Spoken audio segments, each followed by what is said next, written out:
We are going to call to order this regular meeting of the Pacific Grove Unified School District. It is February 26, 2026. And for our opening order of business, we have our call to order, and Dr. Adamson next will do the roll call. Absolutely. Well, President McNary. Here. Clerk Shamas. Here. Trustee Dr. Hazen. Here. Trustee Otmar. And Trustee Wax. Here. Thank you. I think we've got the land acknowledgement. Might be out of order. Let's perhaps. I'm going to take a moment for this. As we begin this meeting, it's important to pay respect to and acknowledge that we are on the traditional land of the Ohlone, Costanoan, and Esselen people, and additionally pay respects to elders, both past and present. Yeah. Item D on the agenda this evening is the adoption of the agenda. I'll look to you first, Dr. Adamson, for any updates, changes. There are no changes to the agenda. Thank you. After that, we'll go out to public comment on the adoption of the agenda. Okay. Seeing none. Board, is there any discussion on the adoption of the agenda at this time? Okay, seeing no one reaching for their microphones, is there a motion from the board? Also move to adopt the agenda as presented. Okay, motion made by trustee Dr. Hazen. I'll second. And a second from clerk Shamas. All those in favor, please say aye. Aye. Aye. Any no, aye, oops. Any noes? Good, motion carries. We will now move on and identify this evening's closed session topics. We have 4 items on our closed session agenda this evening. Item A is negotiations, collective bargaining, planning and preparation with the PGTA for 2025 and 2026 school year. Item B is negotiations, collective bargaining session, planning and preparation with the CSEA for the 2025-2026 school year. Item C, public employee discipline, dismissal, release, leave, complaint under Government Code Section 54957. And item D, conference with legal counsel, anticipated litigation pursuant to Government Code Section 54956.9, subdivision D1. And that's one case, and the case number is listed on the agenda. Are there any public comments on closed session topics? Okay, with that, we will adjourn to closed session and we will return at 6:30 for open session. Thank you.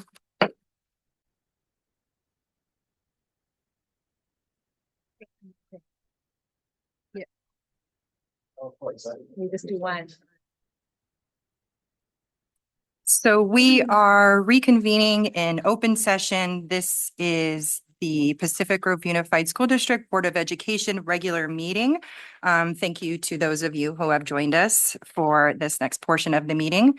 The next thing we do procedurally is report the action that was taken by the board in closed session. On our closed session agenda, we have 4 items, so I'll read out the report for each of those. Item A is negotiations, collective bargaining session, planning and preparation with the PGTA for 2025 and 2026. For that item, information was received. For item B, negotiations, collective bargaining session, planning and prep with the CSEA for 2025, 2026, information was received.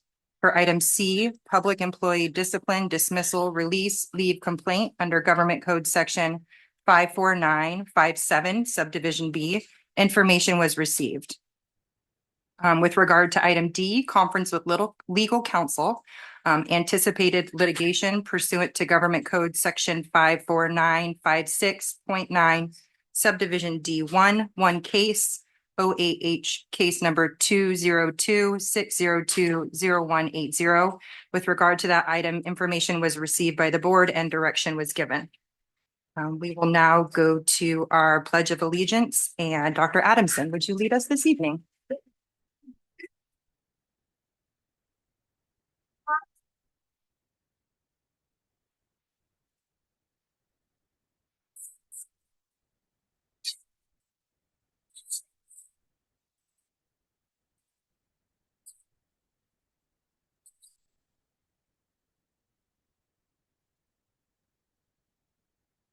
Okay, thank you. After the pledge, we move on to most enjoyable part of our meeting. And it's going to be our presentation from one of our school sites. And this evening we have the Pacific Grove Adult School.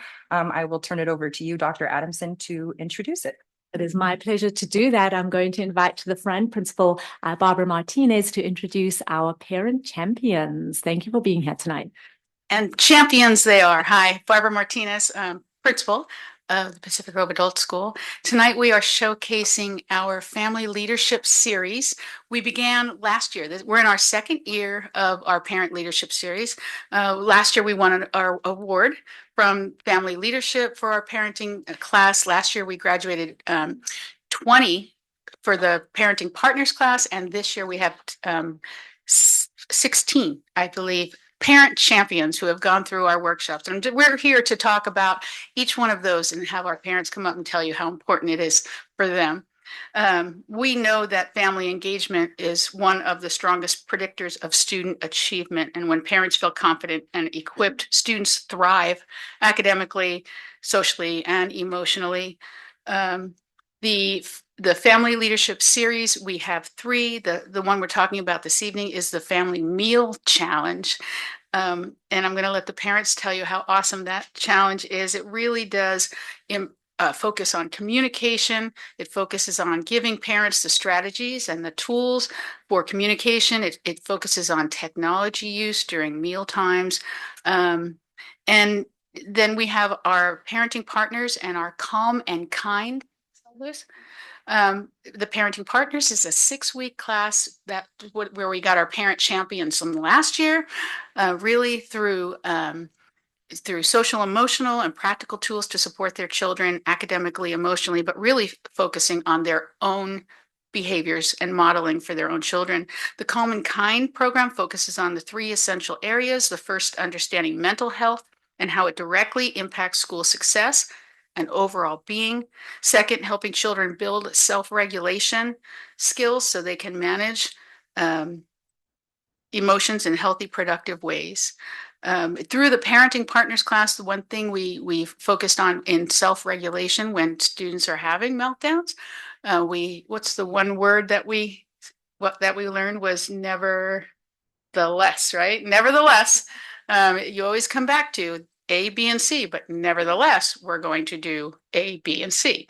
And so with that being said, I would like to introduce our illustrious facilitators here with us tonight. We have Ariana Macias, stand up, Rivera. She is our dual language preschool teacher. We have Catherine Bro. There we go, Bros. Adrian Gabriel. And not with us, but still illustrious and awesome, are Kimberly Cervantes Sanchez and Ava Esteri. So our last slide, basically, I really just want to reiterate that it's meeting parents where they are, meeting families where they are, taking down every barrier. If parents couldn't get to the school for our workshop, we picked them up at their house and we brought them to school. We provided childcare so that both parents could come to the workshop and we could take care of the kids. And we provided dinner at night. And not only dinners for mom and dad, we had baby dinners, what babies would like to eat, or not babies, but they're babies to me because I'm 60. But what children would like to eat. And so, if we had the class during the day, we provided a light snack, light fare, healthy and nutritious, right? But really wanted to provide a good solid hour and a half of interaction so that parents could, learn, right, without being distracted. So with that being said, we've got several parents who would like to tell their testimony, and I'm going to get right to it. So come on up. All right. I'm just going to share what I found the most helpful about the class, which were the tools that we got to take home. So I brought one of them. My son named this the dinner spinner. So it's kind of like a game. It has different conversation topics. There's also a deck of cards, tabletop cards, and a placemat with icebreakers. And both of my kids really like using these, and it's helped me to focus more on the conversation at dinner and think of new ideas beyond how was your day or what was your rose and your thorn, the stuff that I kind of would go to all the time.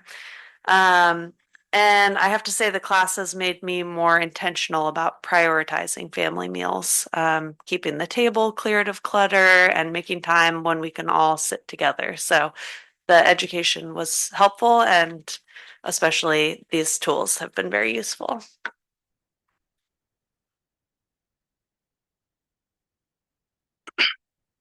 Good evening. My name is Bo Buller. I am a teacher at Stevenson School, but lifelong went through David Avenue Elementary, Forest Grove, or David Avenue Preschool, Forest Grove Elementary, PG Middle, and PG High School, class of 2007. And I'm speaking on behalf of my wife and myself, who both got to go to the class. She's a labor delivery nurse at CHOMP, so that's where she is right now. My daughter Brooklyn is in Maestra Ariana's class, the dual language cohort. And we found that the family meals class was both affirming and impactful in reinforcing the importance of family meals as a cornerstone of connection and community in our house. The family meals class at the co-op provided practical, thoughtful strategies about strengthening connection at home, especially through intentional conversation meal times, kind of like the dinner spinner, which we also love at our house. It helped us practice deep listening and presence with our kids. One major thing we talked about was putting away the phones, keeping other distractions off the table when we're eating, and having that precious time together. Like we found it accessible for ways to improve at the quality of our family time and to model those healthy habits for our kids. I have my 3-year-old Brooklyn and then 1.5-year-old Kennedy, so they're learning from us all the time.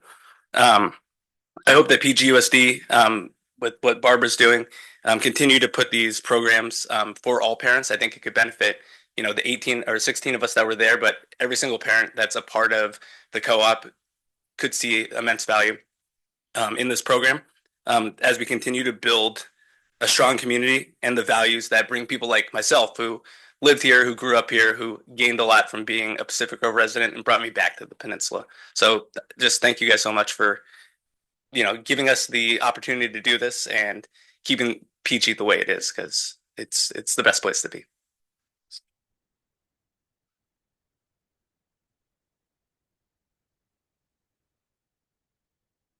Hi, my name's Kristen, and I have a 3-year-old in the program.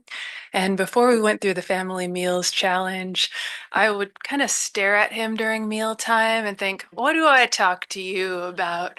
And sometimes I would go do laundry or do the dishes, but this program communicated both the importance of communication with your child and things I could talk to him about. So since then, I'm sitting, we're talking, we're using the dinner spinner, and it's been really great. I'd also like to tell you how skilled and wonderful the presenters are.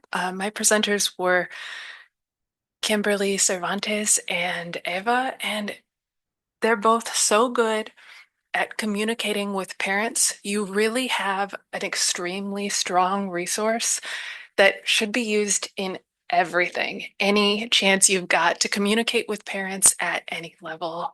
I was so impressed with their public speaking. Thank you.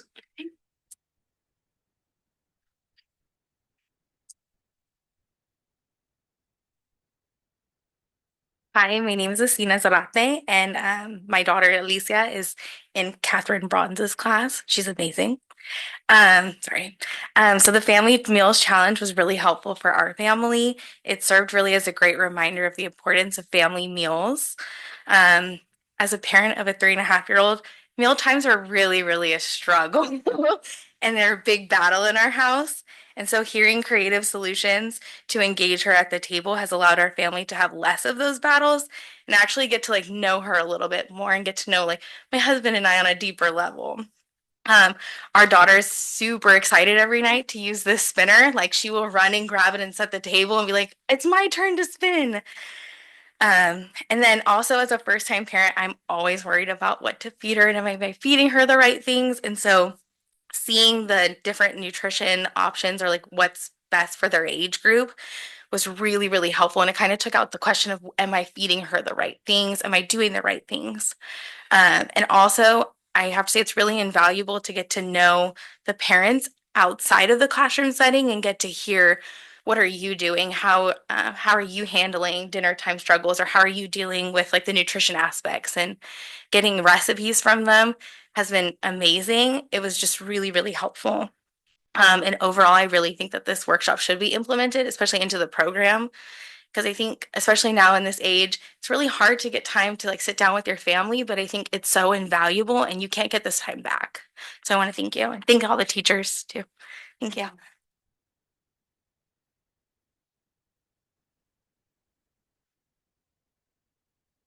Good evening. I am Jonathan Williams. I'm speaking on behalf of my wife, Tatiana, who attended the program.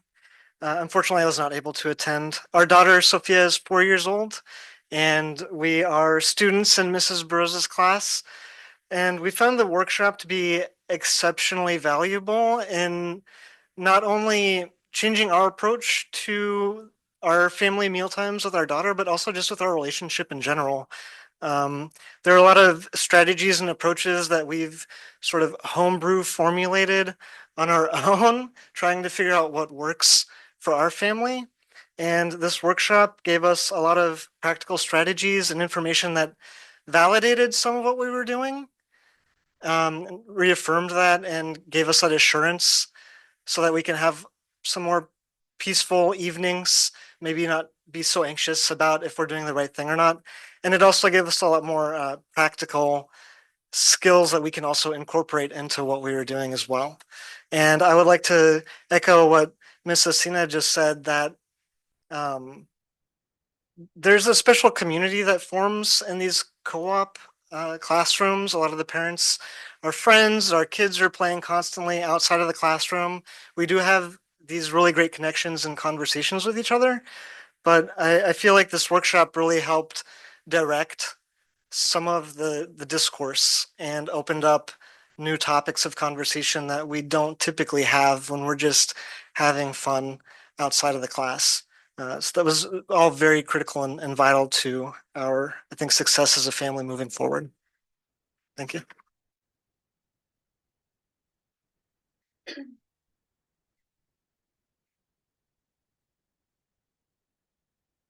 Hi, my name is Stephanie Alexander. I have a 4.5-year-old in teacher Adrian's class.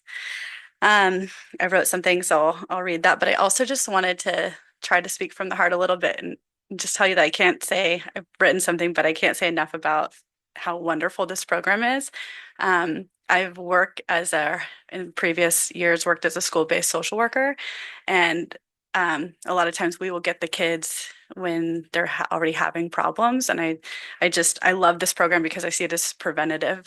And yeah, so I just wanted to say that piece. I just think this is wonderful. And I love that this district is working hard to build community and work with families because it's so important. So I just said I've been lucky enough to participate in both of the parenting workshops. I did Parenting Partners and the Family Meals Challenge. My husband and I participated together in Parenting Partners workshop, and we're glad we did.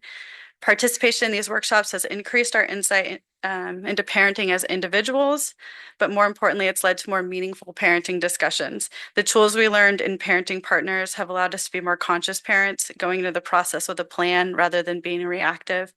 It's also allowed us to assist each other more supportively and effectively in those times that we veer off the path from our parenting plan.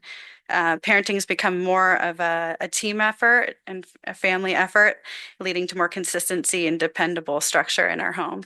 Everybody is a little bit more on the same page. We were both struck by how valuable and validating it is to have our parenting experiences normalized within the class group. It's so easy to feel as though our experiences and difficulties are unique, when in reality, so many of us are going through the same things and can learn from each other's experiences. We saw firsthand how much power there is in community support and education, and we're grateful for the opportunity to learn new parenting tools and practice them in a supportive, non-judgmental environment. And it's, we like that it was built on a foundation of evidence-based research that's also embedded in the program. So it's just, can't say enough. It's great. So thank you.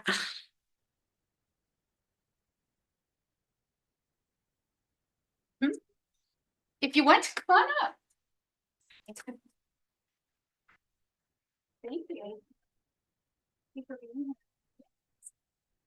So, and my name is Kathy Davies. I have a 3-year-old in teacher Adrian's classroom, and I also have a 7-year-old at Robert Down. I just want to echo everything that everyone has said about the program. So, also very wonderful. I think I initially went into it thinking it was kind of a way to find new foods and stuff like that, of just more like meal based in that. And it was so much more than that. So just sort of emphasizing the importance of family meals, again, like from the social work aspect, of just like how much that grounds kids. And then also there's another whole component of sort of reducing technology, and how much that like brings everybody together. And so all of that was so important to and reaffirming as well, because we tried to do all of that, but then hearing all the statistics behind it was huge.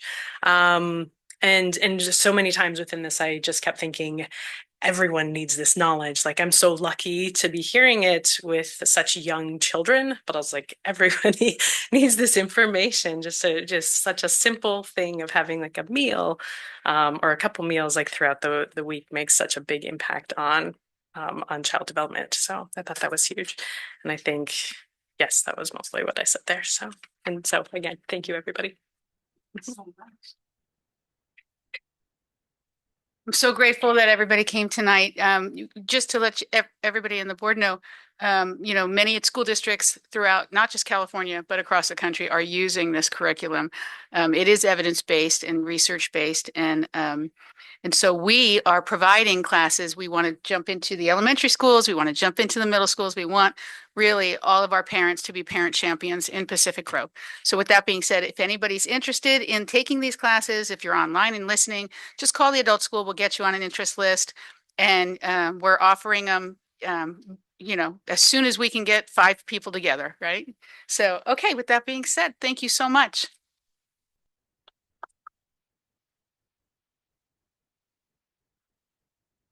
Well, thank you, Principal Martinez, and thank you to our parent champions. What a perfect title for you in sharing a little tonight. How exciting that this really has been sort of a pilot program, and I absolutely see this being able to be expanded, and we absolutely want to be able to offer this to all of our families. What's exciting is even hearing from all of you having young students, and the hope would be that yes, your students are graduating into our elementary schools and then continuing on, and you get to be the ambassadors for this important program. But thank you for giving the time and for sharing a little about the difference that you're making in your own lives and sharing that with us. We would like to present each of you with a certificate for being here this evening, and then just we're going to invite you to the front to do a photo with our board. And so these are our Culture of We certificates. That is something that we have really implemented in the last year, and ultimately thank you tonight and in your work in helping build our culture of we at Pacific Grove Unified School District, and implementing and putting into action our 3 core values of belonging, safety, and prosperity. And that's why we'd love to be able to present those to you this evening. I'm going to ask Principal Martinez to maybe do the honors of helping me hand these out. We've got quite a few here. I don't think everyone's here. I'll give certificates to those who are not for you to present at another time if that works. Jonathan Williams. And if you wouldn't mind just taking Mr. a spot at the front, and then we'll gather everyone and the board will join you shortly. Danny Gomez. All right. Steve Rawson. Kathy Davies. Stephanie Alexander. Bo Buller. Tatiana Williams. Emily Basham, Asina Zarati, Catherine Brose, Adrian Gabriel, Ariana Macias Rivera, Ava Asturi, Kimberly Cervantes Sanchez, okay, that's two.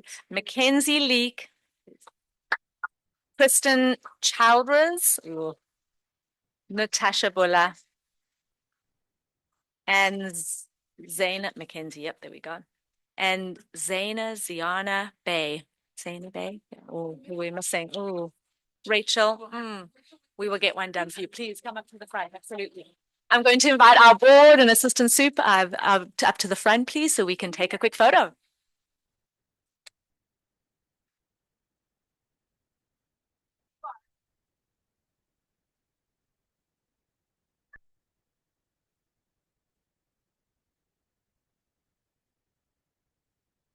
That's right. Yeah.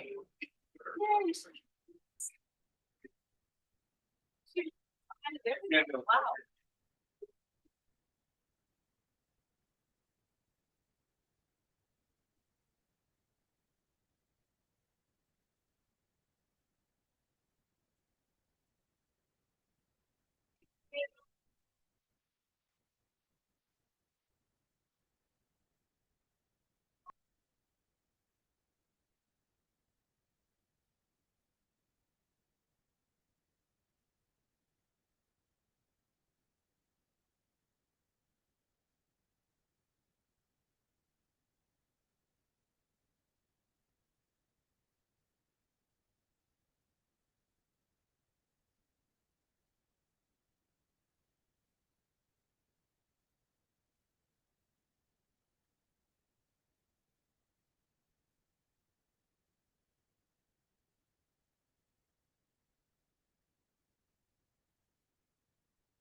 Thank you for that excellent presentation.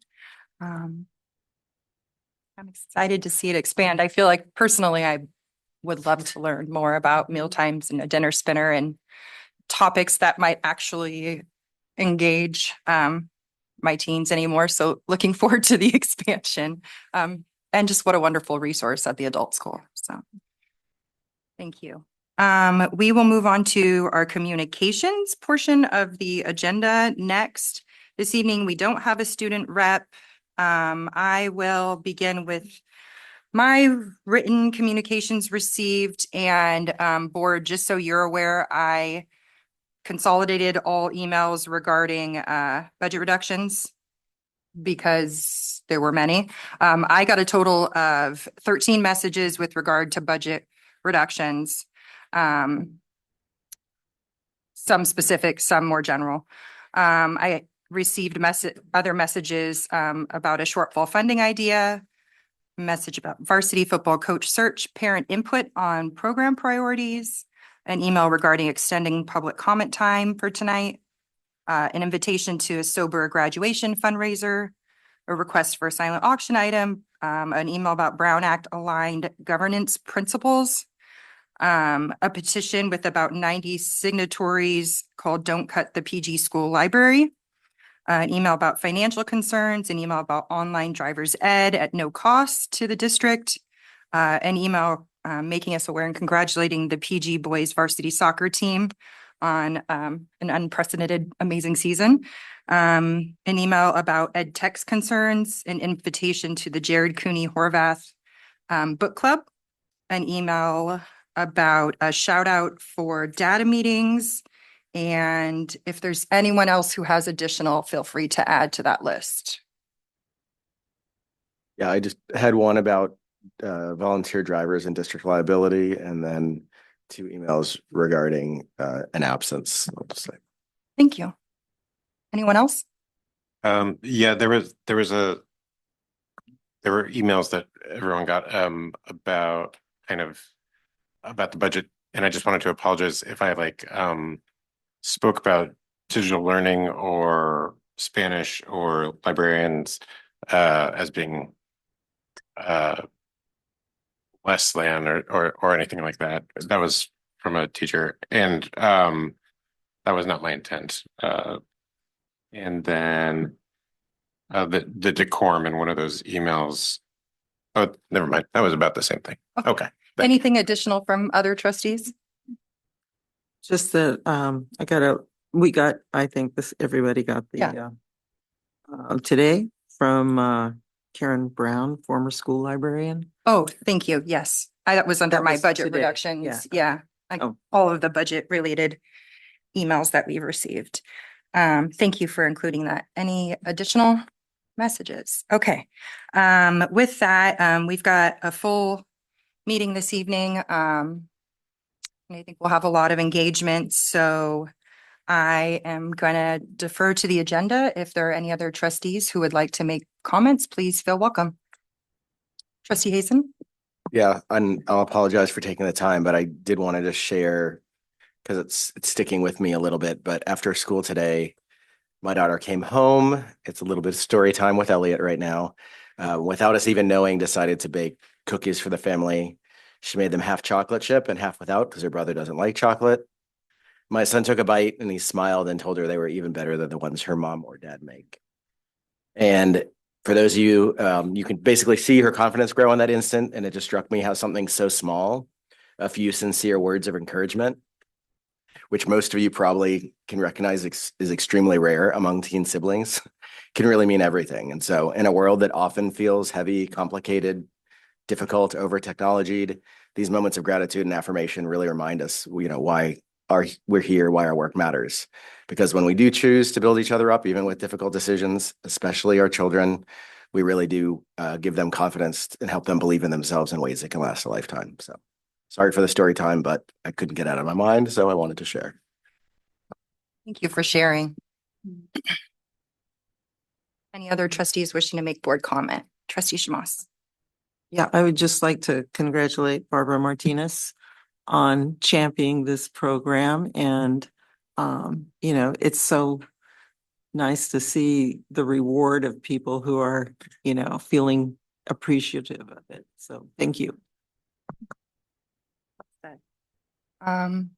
Trustee Wax. Yeah, to echo that, I would love a picture of the dinner spinner. Would be great. I mean, I'm excited to try and go to the workshops too, but immediate need for the dinner spinner. And I wanted to thank the district office for organizing the community forum and Jen going in person. I was online and listening, and I just wanted to. I should have raised my hand on the Zoom, but for some reason I didn't. Someone was disgruntled with like responsibility taking, and Josh did not say that these decisions are voted on by us. So like, I just want to make clear that, there are make clear to everyone out there or in here that nothing is really working in a vacuum. The district office makes recommendations, the teachers teach, and we vote on the big decisions. So our board has made these decisions. And as Josh pointed out, the previous CBO or the previous assistant superintendent and now have been warning about these. So because of the goal of providing the highest education and paying our teachers and very well, and affording so many opportunities and programs to our kids in a small district, I personally feel like now we are at this point where we have to kind of pay the piper, or just deal with decisions that have been made due to one-time funding and that sort of thing.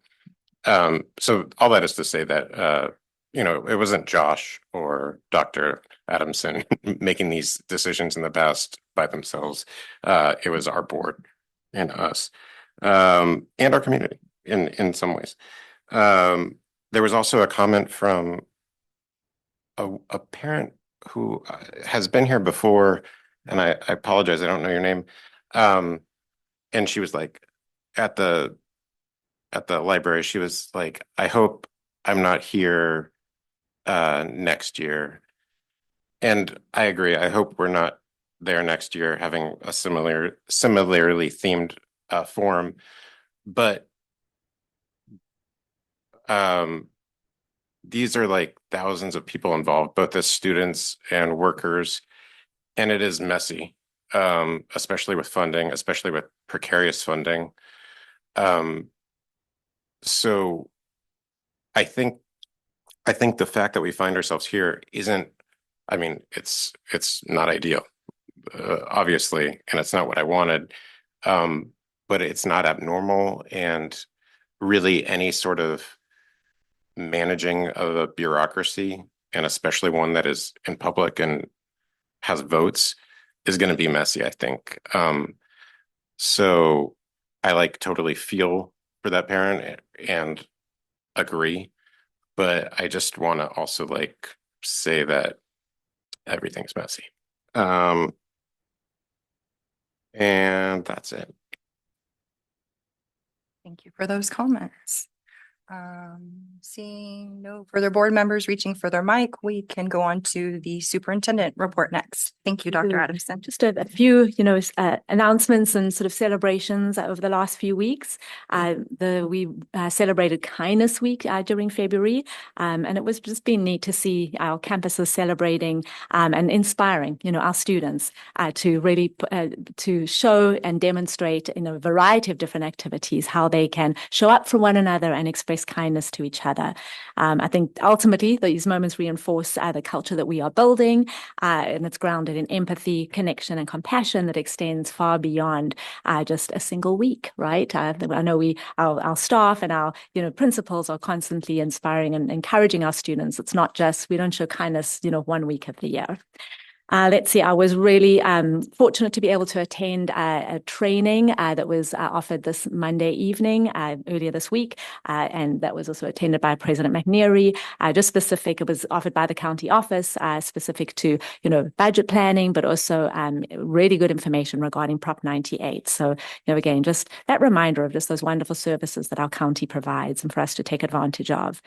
Lots of winter athletics highlights. I know I included some of this in my newsletter, but just wanted to include a little in my superintendent's report to highlight. Let's see, our varsity boys soccer captured the Santa Lucia PCAL League Championship, finishing undefeated in league play for the first time in 8 years. So that was really exciting. Varsity girls soccer, they finished 8-1-1 in league competition. Both varsity boys and girls basketball teams qualified for the CCS playoffs, and in fact, the boys are playing this evening. So yes, go Breakers. And 2 wrestlers advanced in the CCS regional finals. So just a lot to celebrate. Our students are amazing and our coaches just, encouraging and pulling out the best of them. So great to see. March recognitions. March is both Women's History Month. We have a resolution on the agenda to recognize that, but also Disability Awareness Month. All of our sites will be recognizing both of these important observances through meaningful learning experiences throughout the upcoming month. I look forward to highlighting those efforts and activities in my future reports. And then just a few student achievement highlights. We had several Pacific Grove High School photography students who are going to have their work exhibited at the Carl Cherry Center for the Arts in March. Multiple students were recognized in the prestigious Scholarship Art and Writing Awards. And then our Academic World Quest team, led by teacher Ashley Nickerson, represented Pacific Grove High School with distinction in a rigorous global knowledge competition that was run by the county 2 weeks ago. So again, just a lot of achievements, a lot of recognition for our students. And then really my closing comments, I just want to take a moment to acknowledge, just some of the heaviness that we know. We've got some the tough decisions on the agenda this evening. So on that topic of proposed personnel reductions, I really would like to, number one, thank everyone personally, those of you who are here tonight, but those of you who have attended and shown up for our last few board meetings, who attended our community forum earlier this week on Tuesday night, and for ultimately expressing your views and your perspectives.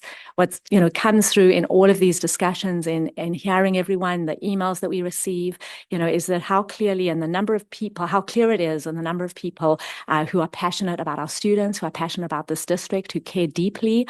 And I'm just thankful for your participation and for that ongoing dialogue. These are definitely challenging times. Up and down the state, we're seeing districts grapple with the financial reality that is before us. As we've communicated over the last few months, there's no way of looking at, no way around the proposed reductions that we have. And obviously we know there's a negative impact that comes as a result of that. I'm proud of the work that we have done over the last, not just the last few months, but really over the last 2 years with our board, with our subcommittee, and ultimately as a means of working with our community to put forward the best plan that's going to have the least impact on all of us. But no matter what those proposals are, I know that the impact is going to be felt greatly on everyone, because that's the kind of district that we are, right? We care about each other deeply. We care about this work and are passionate about that. And that's what makes this so hard. What I know is that those proposed changes, while they will impact all of us, I know that we will get through this together in the coming weeks and months. In challenging times, there tends to be a desire to pit groups against each other, whether that's classified versus certificated, teachers versus management, small versus large, or district office versus site-based, one community against another. In PGUSD, I know that we believe that leadership is an action and not a position, and we all have the opportunity to exert our leadership on our system.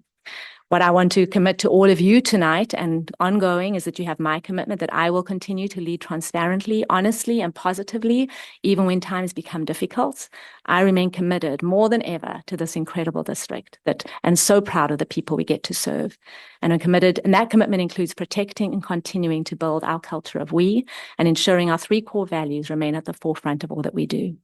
If you're here tonight to share those views, we welcome you. We invite your voice. Please know that everyone here cares deeply and that every decision is made with a shared goal, putting our students first. Thank you, President McNally. Thank you for your report, Dr. Adamson. Assistant Superintendent Jordan, do we have a safety report this evening? Yes, I'll be relatively brief, but tonight on the agenda under consent, we have the comprehensive, and thank you, President McNary.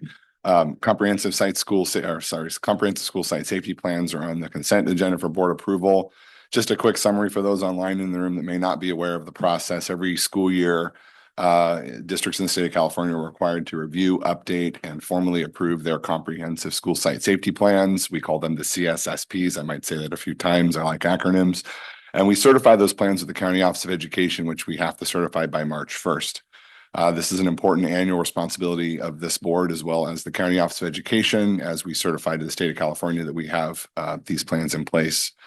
It's a very important compliance document. Yes, our comprehensive school safety plan is. It's a framework outlines site-specific protocols for emergency procedures, emergency preparedness, incident response, student supervision, behavioral expectations, assessment procedures, and the coordination with our local first responders.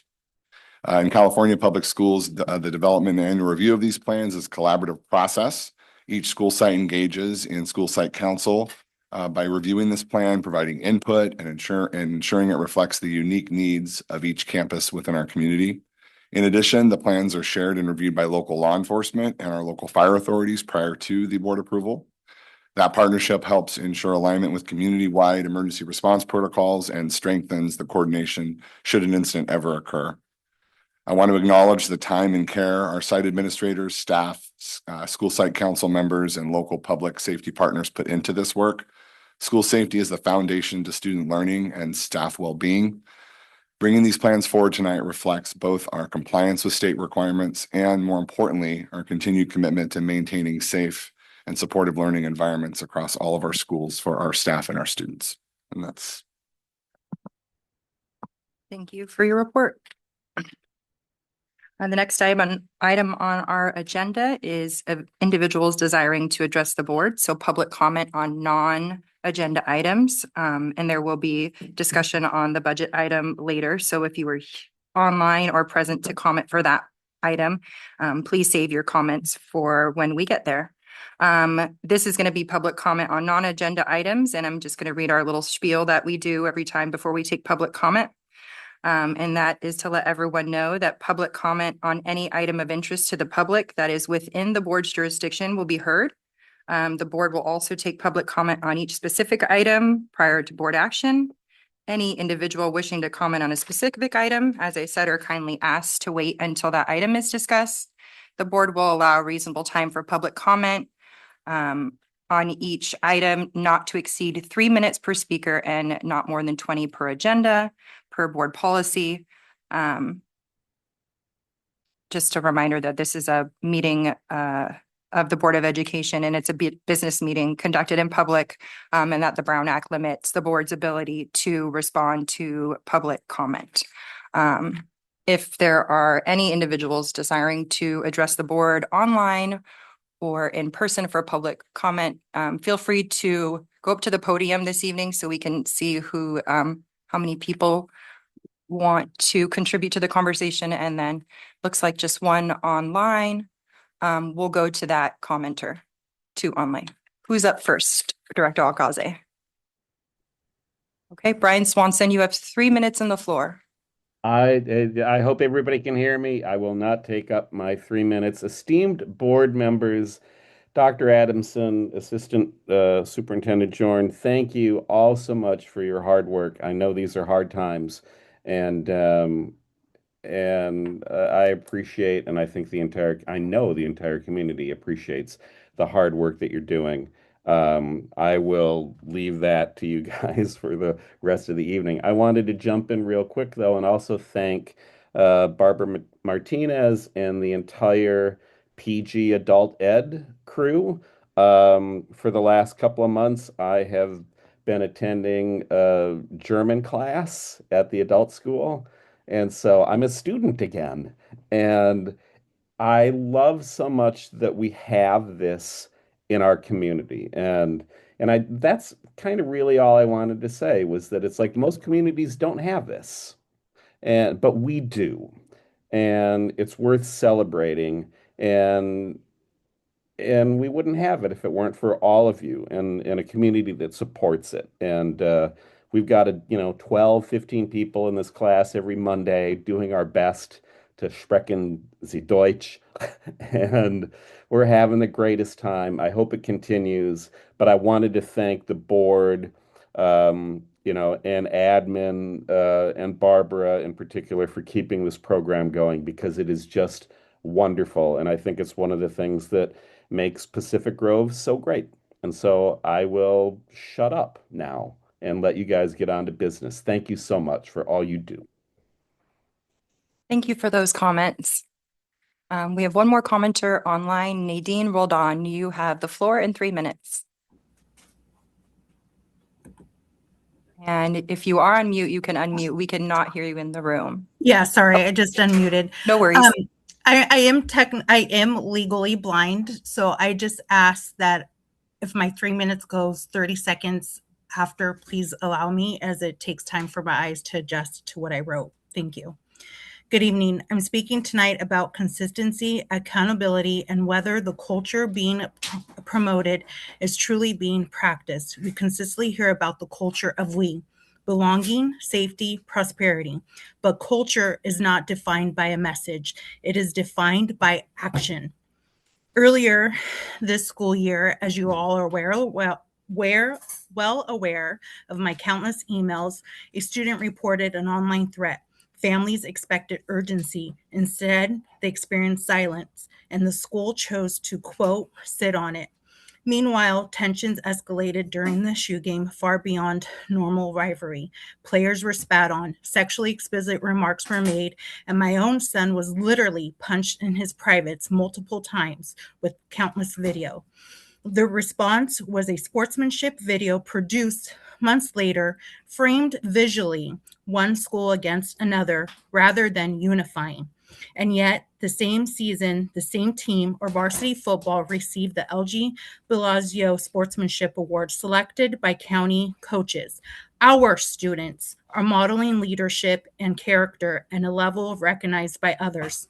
So the question becomes, is this administration at the PG High School modeling that same leadership standard? Just this week, that question became even harder to ignore. A high-achieving student, top of their class, a student athlete, was questioned alone, threatened with jail, and repeatedly accused by an administrator of vaping. No parent was present. The basis of this all? A detector alert from weeks earlier and a blurry image that did not clearly identify any misconduct. What verification process exists before a student is threatened and accused in that way? Safety matters, accountability matters, but fairness matters too. Students deserve timely investigations grounded in clear evidence, transparent communication, and basic due process. These safeguards protect students and the district by ensuring decisions are fair and defendable. Taken together, these incidents reflect an imbalance, and these are only two examples of several serious concerns. When students report threats, families expect urgency and protection. When students are accused, families expect fairness and transparency. Culture is not defined by what is said. It is defined by decisions made when students are vulnerable. Our students have already shown us who they are. The question is whether the adults leading this school are willing to do the same. Thank you. Thank you for your comments. Seeing no additional community member public comments on non-agenda items, we will now go to PGUSD staff comments on non-agenda items. Are there any staff members wishing to address the board for public comment?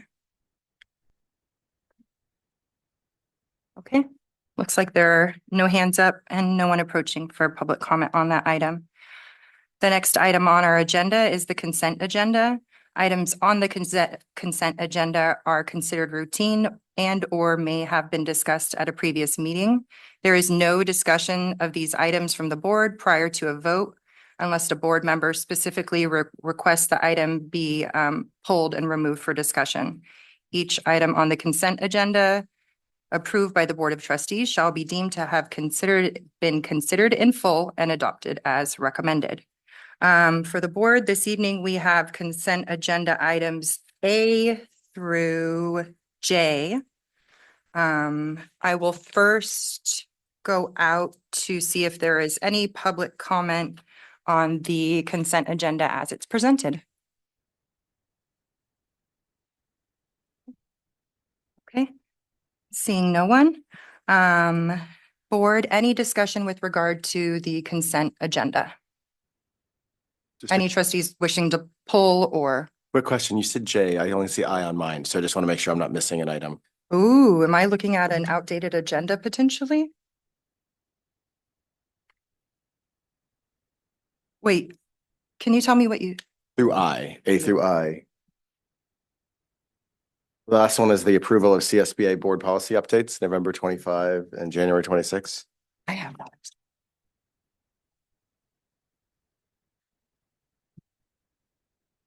Okay. Let us. So we should go to what is your item J? We can decide if we can see, or maybe not. Okay. I don't, Is Jay on her? but I may have an outdated agenda, so I'm wondering if the one I'm working from is one I was taking notes on and then I didn't All good. move forward. Thank you for the catch. Yep. Okay, agenda with notes, agenda that is accurate. Got it. I'd like to pull D, out of county overnight activities. I just had a couple questions. Okay. So trustee Otmar is pulling item D, so we can add that. Are we okay with adding an action item before the info discussion so we can be, is that good with the board procedurally? Okay, so we'll put that there. Action item A, which is consent D, the out of county overnight activities. Anything else on consent? Okay, seeing nothing further, I will look to the board for a motion on consent. I'll move that we approve the consent agenda minus the one bold item D. I'll second. Okay, motion made by Clerk Shamas and seconded by Trustee Hazen. All those in favor, please say aye. Aye. Any noes? Motion carries. We will now move on to action item AA, which was consent D, and that's the out of county overnight activities, which is page 14 in our packet. And I'll turn it over to you, Trustee Otmar. So specifically, I have a question about page 19, 29, and 30. Get there. Page 19, just a question. It says that there's 12 students going, there's 2 cars, and it's an overnight, with 2 adults chaperoning 12 students. I'm wondering if there are any other adults attending and kind of what that hotel situation looks like with 12 students and 2 adults. This is the culinary overnight program. I believe it's Sunday through Tuesday. When I saw this, I saw that the 2 adults and 12 students, 2 cars, that's 6 per adult, which is within the guidelines associated with transportation. I'm going to ask Principal O'Mara if he has any additional commentary on that. But as far as I'm aware, it's the culinary coach and assistant coach that are going, and no other adults. Our understanding is that we are meeting the responsibility threshold for supervision. And in terms of the hotel situation, I guess I would just ask for more clarification on your question. So we have, I suppose my question is, I'm assuming that 6 people can fit in each of their cars with 6 seatbelts in each car. And then my second question about the hotel would be, it looks like they're staying at the Embassy Suites and it's from the 1st to the 4th. So that's multiple nights overnight. I'm wondering how many hotel rooms and are students staying in the same rooms together? And because they're going on a school supervised trip, as far as liability goes and students staying in the same rooms together, I'm questioning what the chaperone situation looks like. The sleeping arrangements for 12. Yeah, of our students. I guess I don't know exactly the sleeping arrangements, but the vans they're vans. So the first question is, it says auto, so I'm assuming they're vans. Are they district vans? They rented vans. Okay. Yeah.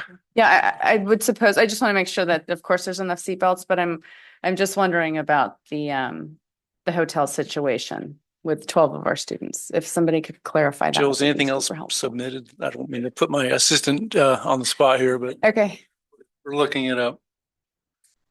Looks like Jeff Erickson, who is one of the proposed chaperones, is online. He may be able to add a bit Jeff. more Thanks info. for being here. Yeah, thank you. Can we unmute Jeff Erickson? Thank you. Hi, guys. Can you hear me all right?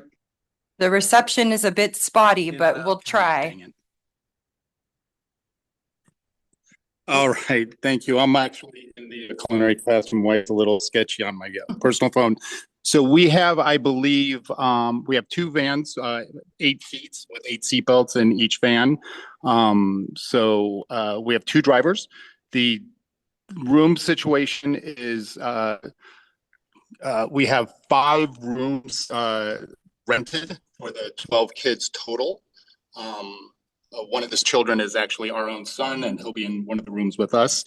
There will be shared rooms. I believe it's going to be 3 kids per room with a 2 queen size beds. It's how we've done this every year for the past 3 years now. Thank you. You're welcome. And then as far as the hotel, the rooms are all on the same floor with the chaperones. We do spot checks every few hours up until about midnight or so to make sure everybody, and then doors are closed and no one's allowed out of their rooms at that point. okay, thank you for that. And then, so moving on, page 19, 29 and 30. Just the question was, it says April 3rd and or 4th. So it doesn't specify if that's going to be an overnight. And I wasn't sure what the and or means. Does it mean it's April 3rd or 4th? Or does it mean it's April 3rd and 4th? Thankfully, our assistant athletic director, Joanna Biondi, used to be a track parent, so she understands exactly how this works. As the season goes on, it's about personal bests, and then they group athletes based on where they're scoring against other athletes. So they don't know if certain athletes are going to be Friday or Saturday. I see. Maybe Okay. Friday and Saturday if Okay. they qualify for that, but it is not an overnight. Okay, cool. Thanks for that. That's perfect. Appreciate that.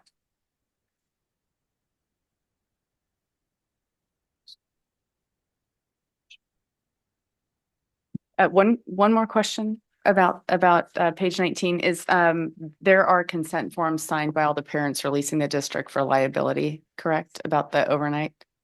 Like Yes, if in the event kids decide they're gonna go rage after midnight, you shouldn't have told the time that the checks ended. But it releases district of liability. Yeah, that is correct. Okay. Yeah. Okay. If parents are comfortable, then so am I. Thank you, Principal O'Meara. And thank you, Mr. Erickson. Are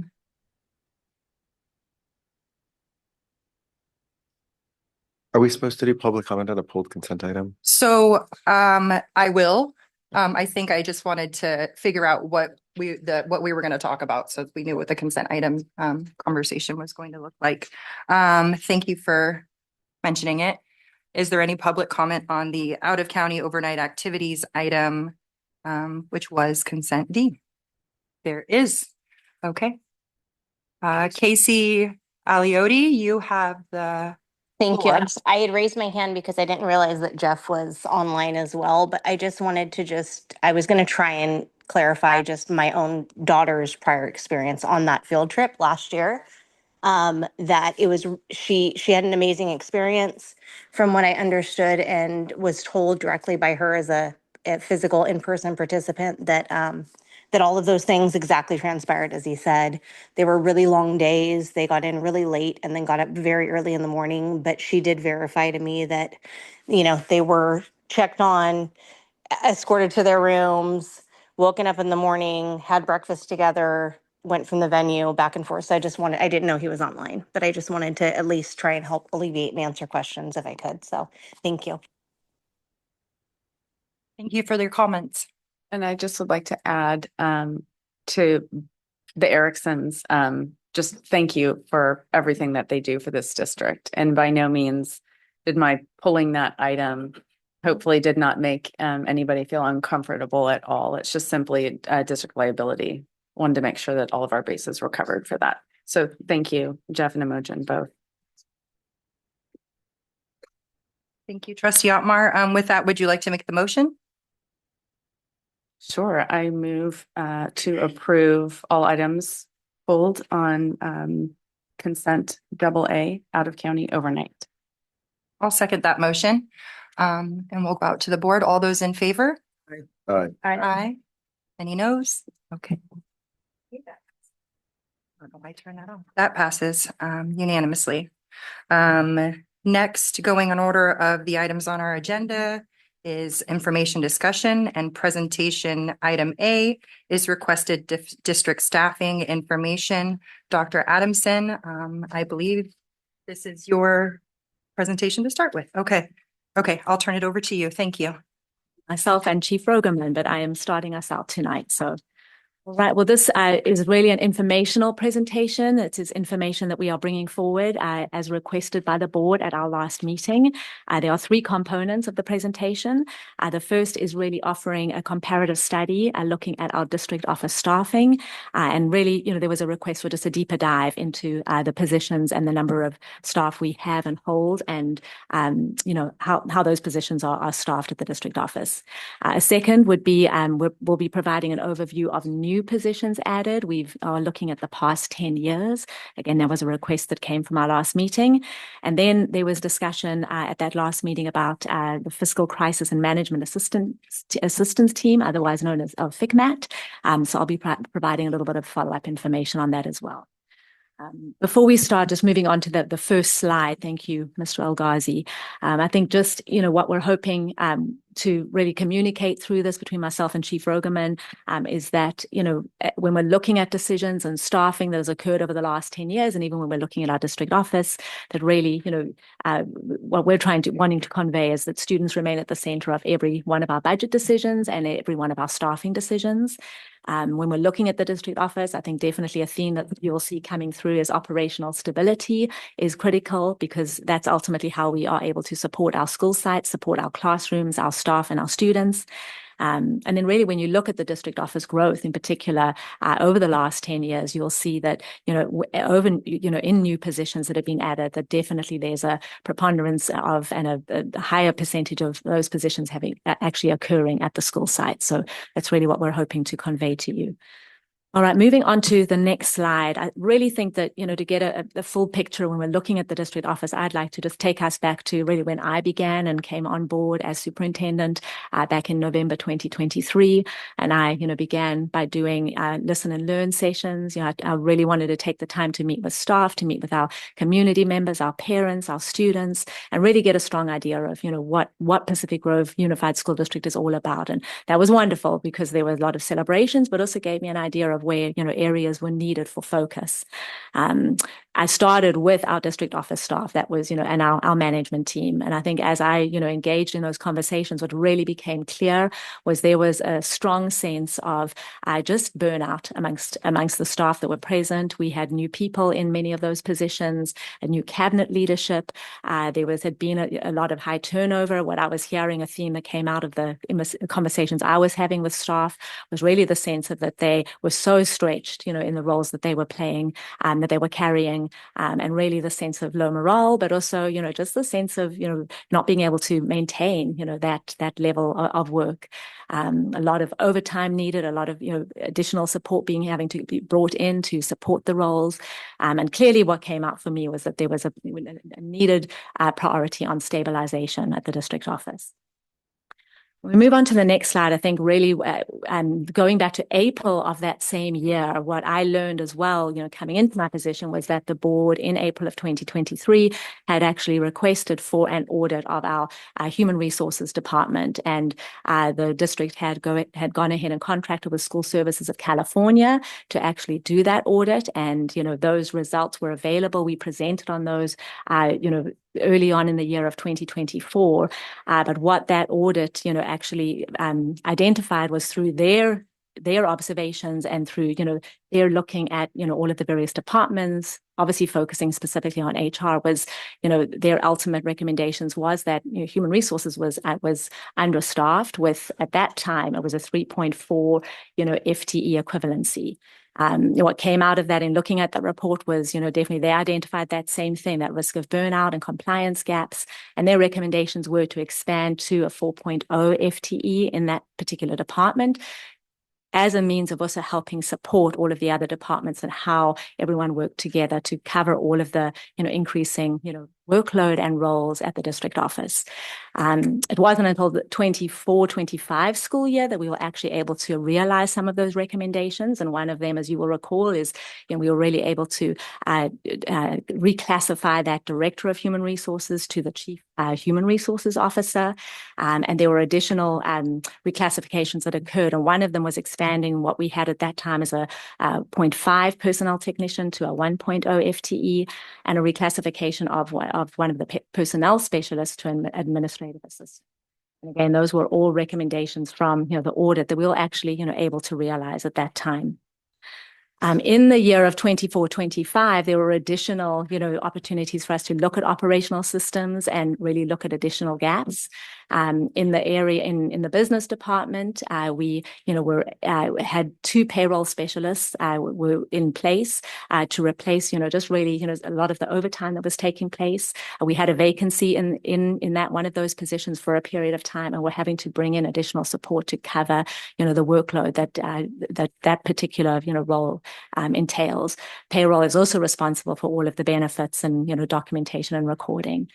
Just overall, at the same time, we also had a communications audit done. Again, that was something requested by the board. And, one of the rare recommendations was that we needed a director of communications, right? We did not, realize that at the time. We realized there's no ways, that we could bring, on an additional position at that time. And, there were adjustments made where we really took on, all of those responsibilities internally. And that is something that's really handled by myself, my office, and members of our cabinet.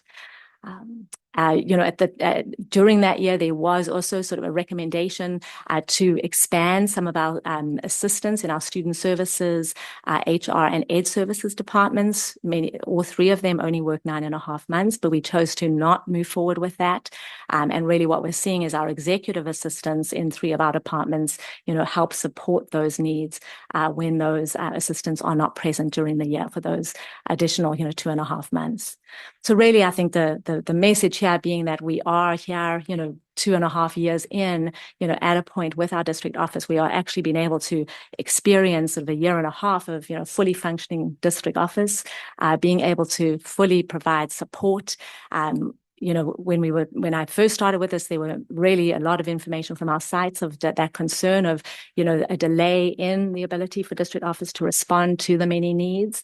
And we've really been able to see, a lot of improvement in all of those areas.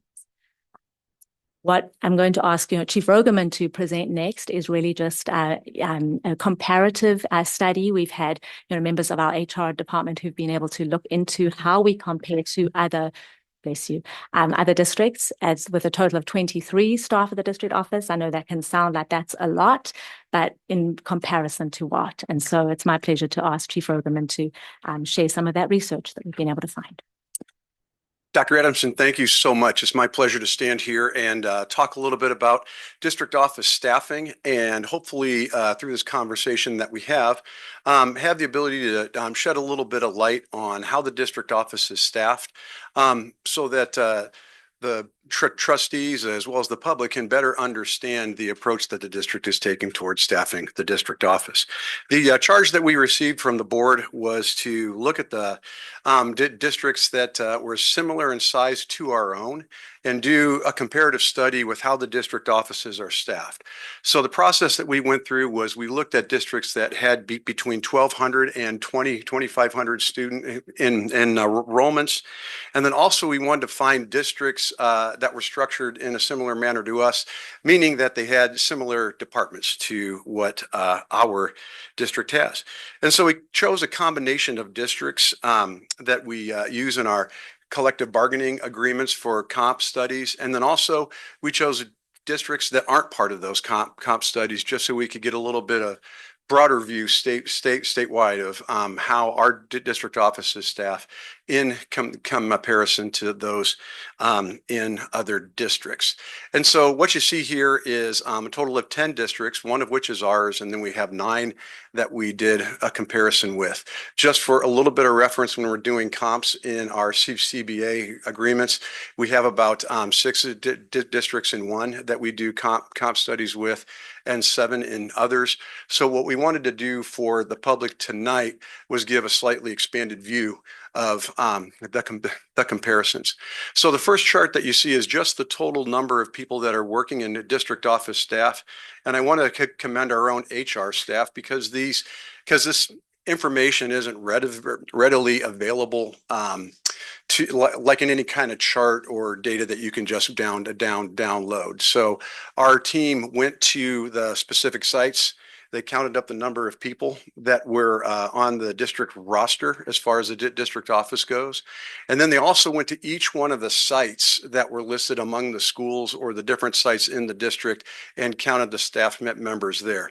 That's how we got the initial number of the total number of people that are working at the district, as well as the total number of people that are working in the district as a whole.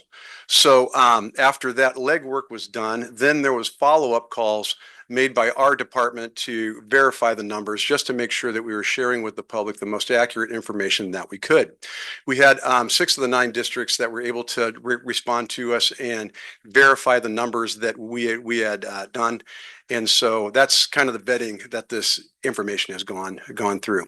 You're going to see on the first slide just the total number of people that are working at the district offices. And they range, but basically most of the districts fall in a range between 21 to 27 staff at the district offices, with a couple of outliers up in the 30s.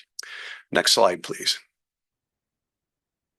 Okay, and so then what we did was we took a look at the number of people that were working in the district office, and then divided that by the number of people that worked in the district as a whole. So we could see what percentage of district employees were district office staff throughout the districts that were in this comp study. What we found is that most districts fell kind of between that area of 6% and 9%. PG was one of those districts too that fell within kind of that range where most of the districts that we studied fell into. Next slide, please. This is a list of the districts that we studied with the enrollment of the district, the total staff that work at the district office staff, and then a percentage. So it's similar data to what you just saw on the previous slide. Only what we wanted to give you were the actual numbers. I think that what you'll see is that as far as the number of employees in the district, Pacific Grove is fairly high. You have Carmel that has about 452 employees in their district, and then we are next with 390 total. And then King City, well, sorry, it looks like Laguna Beach at 385, which tends to make sense. Those are three basic aid districts, and they would have the capacity to hire more staff to serve their students. Next slide. This is the district office staffing breakdown by department. And so you can look at the different departments across the top columns and just go straight down those columns and kind of see where we rank. You'll see that the HR department as well as the business department have the most employees at our district, and that's reflected at most of the other districts as well. I think that when you look at this chart also, what you'll notice is that in terms of student services and ed services, PG tends to be lower than the other districts there. One of the things that accounts for that is that our student services department also includes our special ed department. So where you see student services up on that chart, we included the special education department staffing in those numbers as well. And so that's, so that's kind of a breakdown by the department of our district office staffing. Okay, so I think that maybe the takeaway from that data is that we're staffed in a similar fashion to other districts, around the state that are our size, and that are structured in a similar fashion. Okay, so then one of the other things that the board members asked was they wanted to know what were some of the new positions that have been added over the past 10 years. So our administrative assistant to the chief human resources officer is in charge of position control for the district. And so she ran a study for us over the past 10 years, and we have some slides that represent that data as well. When you're looking at first that data from 2016 to 2017, I think the thing that stands out on this slide is that there was a transitional period from where we had gone from using an outside service to staff the paraprofessionals in our district to bringing those paraprofessionals on our own staff. So that's the reason why you see an increase from 2016 in the present from 3.5 paraprofessionals to over 32 FTE. I think one thing that's important is that we're listing these in terms of FTE, but almost all of the assistant type of assignments that you see are fractional in nature. Okay, so when you look at the instructional assistants going from 8.1 7712 FTE to 11. My eyes aren't that good. 99587 FTE. That represents numerous people. it's not just an increase of 3 people. It's going to be an increase that's probably going to represent something more like 8 to 10. We can get those exact figures for you as far as the number of people go, but I think that's important when you look at this data. Also on this slide is represented the increase in counseling service that went from 4.0 to 6.0. Slide, please. Okay, the next slide, we're starting to look at 2018 to 2021. And this is going to be kind of that transition period where we went from before the pandemic to coming out of the pandemic. What you'll see in 2021 is really going to be the information coming out of the pandemic when we were using some of the learning recovery money to staff some of our positions in our schools. That was also reflected on the previous slide when you were looking at things like the instructional aides. One of the things you'll also see on this slide is that we made some great growth and great additions over at the adult school. As well, and some of the positions that they have there are represented by our classified union. Some of them aren't, and those positions are represented pretty well on these slides. You'll also see some of the district additions here. We added the Director of Tech Services there in 2019, as well as the Account Clerk 3 expansion and some of the other district office positions that were added at that time. Slide. From really in 2022 and 2023 is where you felt the momentum of some of the learning recovery money coming to the district.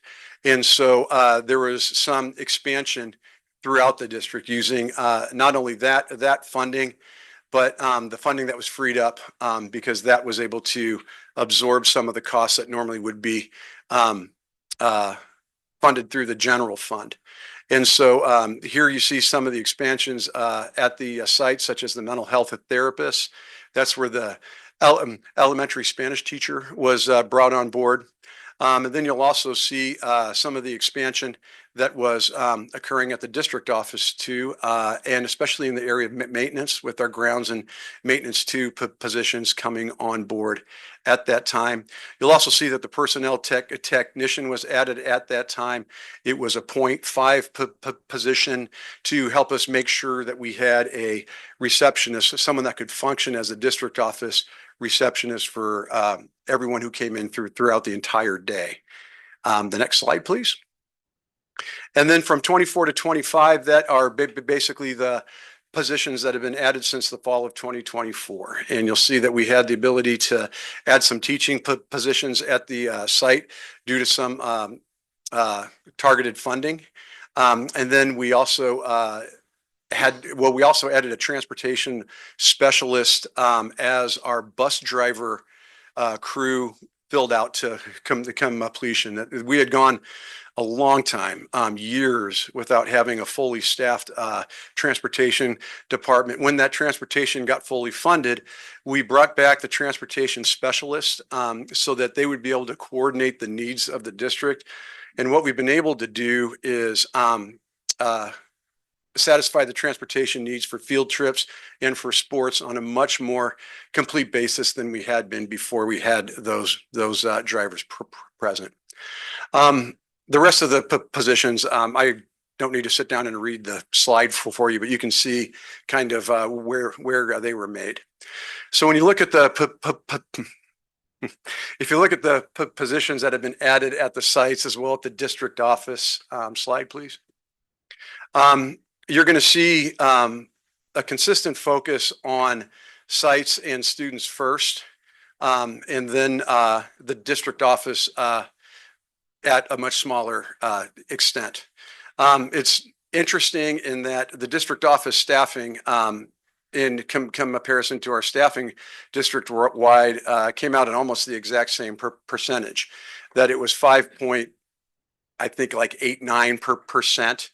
And here the FTE that's been added in the past 10 years comes out to 6.8%. So it's in that same kind of staffing range or ratio that we saw with the other numbers as well. And then one more look at that data. Okay.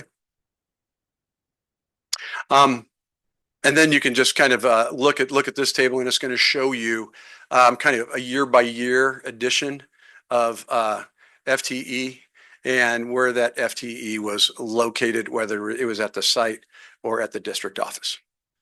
I hope that provided some of the information that the board had requested at our previous meeting. And I hope that that will serve your purposes. Thank you, Chief Rogerman. I think there's just one more slide, and the ending part of this informational piece is just a little bit of background information on FICMAT. That's the Fiscal Crisis and Management Assistance Team. This came up as part of a discussion at our last board meeting. In follow-up to provide more information for you as the board, I was able to follow up with MCOE to just get a little bit more information from them. They work, obviously they're a key component in any time FICMAT gets involved with any school district. They work collaboratively closely with the County Office of Education. I think they both felt it was Dr. Dominguez, our superintendent, and the CBO there, Dr. Colleen Stanley. Both see FICMAT as definitely credible and impartial, but we're very clear on the fact that yes, it would really be up to us, you as a board, to determine what scope of work you would want them to be looking at. Whether it's staffing, expenditures, organizational structure, they would definitely come in to look at things across the district. There is a fee involved, and that would really be determined based on, the level of scope that was requested. Also have been, forewarned that there's probably quite a wait time for that as well. They are, a busy organization right now, unfortunately. And one of the first steps they would take, and I've just sort of listed that out there, would be once we'd reach out, they would connect with MCOE to gather more information. The requested data would be submitted to FICMAT for them to go ahead and begin that audit process. And in the end, much like School Services of California, they would present us with a report with recommendations and would present those findings to the board. I think just, one thing through my discussions and learning a little bit more, that ultimately, when they're looking at our budget, they're going to, the first thing they're going to identify, and this is through my conversations with MCOE, looking at our expenditures, that big chunk of that, right, they're going to be looking at the personnel, components with 85, 86%, going towards that. That would be their recommendations, I'm sure. It wouldn't be their role to determine exactly where those reductions would be made. That would be, very likely left to us as a district. But they are a resource, absolutely, that we can seek out, much like School Services of California, that MCOE recommends. So I just wanted to give that information to the board as far as allowing for that informed decision making, if that is something we wanted to consider in moving forward. Really, that ends our presentation for this. I'm hoping this provides, the information that you as the board were seeking. And I'm going to just turn it back over to you, Trustee McNeely, President McNeely. Thank you, Dr. Adamson, and thank you, Chief Rogerman, as well. Next, procedurally, we will go out to public comment on this agenda item.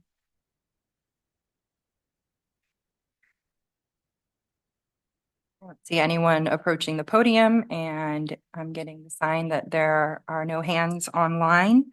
We'll bring it back to the board. I'll just go down the line. Clerk Shamas, are you up for commenting first? Okay. Chief Rogerman. Yes. What came to my mind on the last page here, 91, were just the net FTE added, but we did reduce also, so that's kind of not shown in here. Like for instance, last year the SRO, so that was a takeaway from 2025, 20, right. Yeah. So just there's that part of it too that we are really not recognizing that. I mean, I realize what we're doing here, but we've also been very cognizant of reducing when we can. Right. Another thing that would show up on that is where you saw the teachers on special assignment. There was one at the high school and one at the middle school. Those have both been reduced. There was also an intervention teacher that was serving at an elementary school at the same time for those couple of years, and that also does not show up on this document as well. Trustee Dr. Hazen? No comments at this time for me. Thank you for the. Trustee Otmar? Thank you. I'm sure this took some time to put together. That was one of my thoughts that I had as well. Trustee Shamas brought up is that this represents additions but not subtractions from general staff. Some of the things that I am noticing is as far as staffing goes in the district office, compared to other districts, we're heavy in HR and business. I think that needs to be looked at. I think administrative assistants should be looked at as well. I know I'm calling positions out, but I think it's important that we have somebody sitting at the district office welcoming whoever might come in, but we're also discussing taking services away from students. In a culture of we setting, putting ourselves out there first is something that I think that we should really be talking about. And I don't hear that that's part of the discussion. So while I appreciate this very much, the time that went into it, I think that what I'm looking at is I don't know that it would change the conversation because I don't think that that's why this was presented. So what I look at is we still are heavy in some areas in the district office, but I don't know that that would be addressed. Is going to be addressed at this time. That's all I have. Thank you. Trustee Wax? I don't think you were, I know you were in the district, but I don't think you were at the district office at this time. But why the change in paraprofessional staff, or do you know why the change in paraprofessional staff? I do, and in a public comment setting, I'm going to choose my words carefully. There was a reason why the company that we had been working with was no longer able to provide those paraprofessionals for the district. And rather than the district trying to go and find another company, at that time, the district decided it was best for us to bring those employees in-house. And I have to say, it's probably one of the best decisions that the district has made because the quality of the paraprofessionals that we've been able to hire has really been an impressive feat. And as you could see, it looks like massive growth from 3.5 to 35 over the time that we did. But what we did was we phased in the hiring based on the student needs. And that's a pretty common approach to what we do. Thank you. And then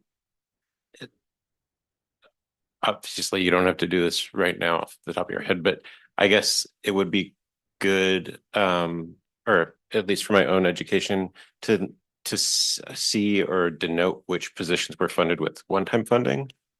Like if we could just get an update sometime. I think we could do that. We could even just add another column to that chart. Yeah, and we'd be able to do that.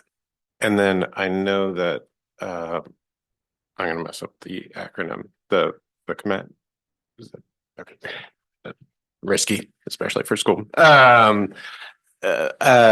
Is there any range on the fee costs that you know of? Like, is it? I asked that of Dr. Grass and Dr. Stanley. They really had no way of being able to know. They just kept on going back to it. It's going to depend on the scope. So, that I honestly don't know that at this point. Mr. Ray. Okay. Sorry. Okay. One thing, and again, sorry if I may, were you done? Yeah. Just that brings up a point I did stir from my recollection on at some point figuring out what districts in MPUSD have had that involved and in what reasons, like what have the rationales been? Because so again, it doesn't have to be tonight, but maybe just like something to come back at. Because my understanding is that's usually for pretty dire circumstances where you're approaching that 3% reserve, which I know we're close to, but Exactly. Yeah. And I think that was definitely some of the advice that both Dr. Gus and Dr. Stanley gave was, I think you really want to, really think about that. Are you there, right? Where you feel there's that dire need to, have them, come in, just thinking about along the lines, what they're going to do and help us that we can't, do ourselves. But we can bring back some of that information. Especially if there have been, and then you could see what they've done and chosen to see what kind of priorities they found in other districts. Thank you. Yeah, one quick, if you can reach out to FICMAT and try and get some sort of estimate, maybe, come up with a few different proposals. And then also like the terms of payment, if it's all due up front or spread out across years. I'm not sure how long across the I will state. see what I can find out if that's, the direction of the board, if you want us to look into that. From my understanding is that it's really, once you start that process, you start that communication, with FICMAT. But I think, we'll see what we can find out without having to, begin the process itself. And I can absolutely present that to all of you and bring that back. I'd be appreciated if we move in that direction. Perhaps a future agenda item with more info. I'm comfortable with asking you to bring that back if the board is amenable to that. But I think there's nothing wrong with looking into it. And I think that it's evident based off of what our reserve looks like that it's possibly not something we are able to do ourselves at this point. I think having somebody come in from the outside and give a realistic look at where we could cut that we may not be able to look at internally and get a clear view of, I think that would be helpful for our district. So I'd like to know more about that and what that would financially look like, even if they came in just to look at administrative positions to sort of get an idea if we are a top heavy district. What I'll bring back then is, just what their various scopes are, because I think they're very specific on what, you have to select from it. But I think let's look at that. That'll be the next discussion and we can go from there. How does that sound? Good to me. But I'm one, so the board has to be all in agreement of that. Board in agreement on bringing that back as a future agenda item? I don't have any comments on this item. I wasn't saying future agenda item. I'm saying to bring back with information. Right, which would be on a future agenda. So I think I understand that. I this, just don't want it to get stuck at the end of a future agenda item because we're not at that point. no, this would be it's Just a good as point. if as we discussed them bringing a presentation and that came forward. Sure. So within a reasonable amount of time so that it doesn't get tagged to the end and we see it, 3 Novembers from now or something. That wouldn't be useful at all. Okay, so giving direction and understanding the timing of it. Okay, next on our agenda is our action discussion portion. Item A is resolution numbers 1178 to 1182, certificated personnel reduction in force, also known as RIF. Dr. Adamson, this is your item. I will turn it over to you. Thank you so much. Again, I'll be presenting alongside Chief Rogerman and Assistant Superintendent Jorn. We do have some slides for this, so I'll just wait for those to come on up. And wonderful, thank you. If we could move to the next slide, Director guys, that would be wonderful. So really, I think just, there are 3 components for this item tonight on action. We're going to just take a moment. We've done a lot of information and shared a lot with all of you, at the last few board meetings. We've identified just maybe 2 highlights to, really serve as the foundation to review, the fiscal context we're making these decisions. We'd like to take a moment to just review the collaborative process that, the process and the work that we did to get here. And then, of course, as you see on the action item, there are, 5 personnel reductions for consideration. Moving on to the next slide, I think this is just important. We're looking at the fiscal reality, why, that reminder of why these reductions are required. We've talked a lot about this already, with 85% of our expenditures being going towards salaries and benefits. That's the reason for, actual personnel reductions. The structural deficit requires ongoing solutions, right? We know that. I know there's agreement there. But ultimately, I think in the last item, what we've talked a lot about is that the incremental reductions that we've put into place up until now, are no longer sufficient. And that's really why we are, having to make some of these difficult decisions tonight.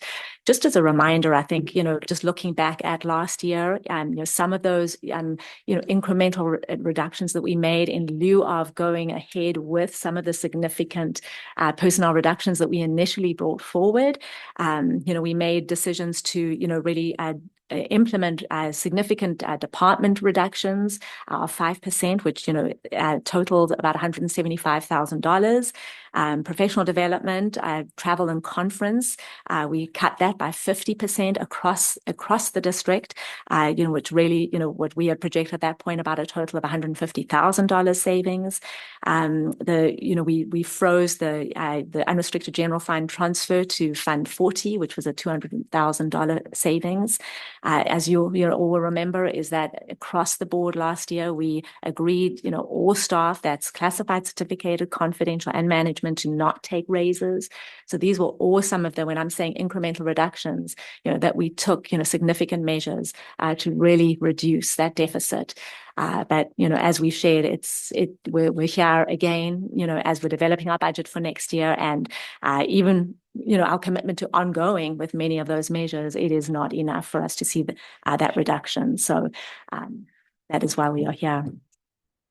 Right. And then thank you, Dr. Adamson. When looking at our multi-year projections, just as a reminder to everyone, it's a requirement that the board adopt a budget and then provide 2 subsequent years of multi-year projections. And those MYPs do shift and change as revenues realized or expenditures increase. So, there has been a shift over the course of the past few years with those projected MYPs, especially in the out year, getting significantly closer and closer to that 3% reserve that we've been discussing.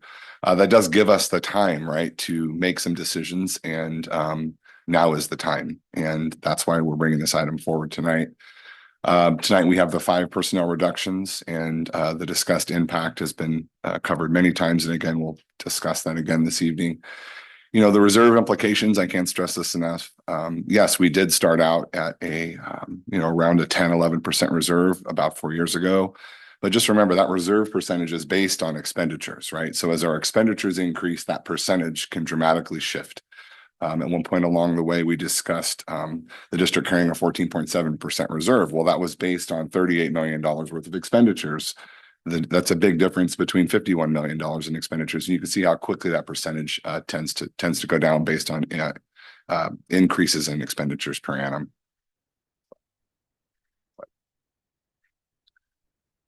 You can see the personnel reductions again at the top. That will be discussed more in detail later this evening. What I do want to show, as Dr. Adamson mentioned, we have some change in funding assignments, which was proposed by the subcommittee and recommended through the budget study session and by this board as approved. I know that that's not part of the discussion tonight, but one of which is, of course, the change of funding associated with the expiring resource associated with our mental health therapist, shifting over to the Medi-Cal billing process that we have. And then, of course, the operational reductions that you can see there that Dr. Adamson already covered. So quite a bit was delved into by our budget advisory subcommittee to bring forward these recommendations to the board this evening. Slide. And again, you'll see here the updated multi-year projection for Fund 01. And again, the left-hand column there for the first left-hand column there, 26-27 current. This is all based on first interim. So where we looked at 26-27 at first interim, you'll see there the reserve level projected to drop to 5.6%. And then if you go over 2 columns, you'll see at first interim, the projected reserve levels to fall to 4.6%. And if you look just above that, I think that in the green there, the biggest takeaway from my perspective is an ending fund balance is just dramatically low. When we're talking about our monthly liabilities in our district, which is our payroll and accounts payable, in the neighborhood of anywhere between 3.8 and 4.2 million. That's just a really low number of 2.4 in the out year with current projections. And I'll remind everyone, as I've said this many times, that doesn't even include any potential negotiated settlements. It only includes step and column. And then if you look at the updated projections, you'll see that's column 2 and column 4. Those updated projections reflect the recommendations that are being brought forward this evening, and you'll see the shift not only in reserve levels, but more importantly in the ending fund balance there. So from a 5.6% reserve to an 8% reserve, from a 4.6% reserve to a 9.1% reserve. And you will see there that the out year, the 26-27 projection does indicate that we will still be deficit spending next year, right? There still is an anticipated deficit, even if all reductions brought forward tonight are approved by the board. But in the out year, it is promising. It's one of the first times we've seen black, which is a surplus. And there's a lot that can be done associated with a surplus in this district. That's the reevaluation of programs, kind of giving the control back to, instead of us being in a defensive mode, reactive mode associated with our expenses. Now we're seeing that we are shifting the tides into a potential surplus. Next slide. And then we've talked about this quite a bit. Why is it important to maximize ongoing savings and why now?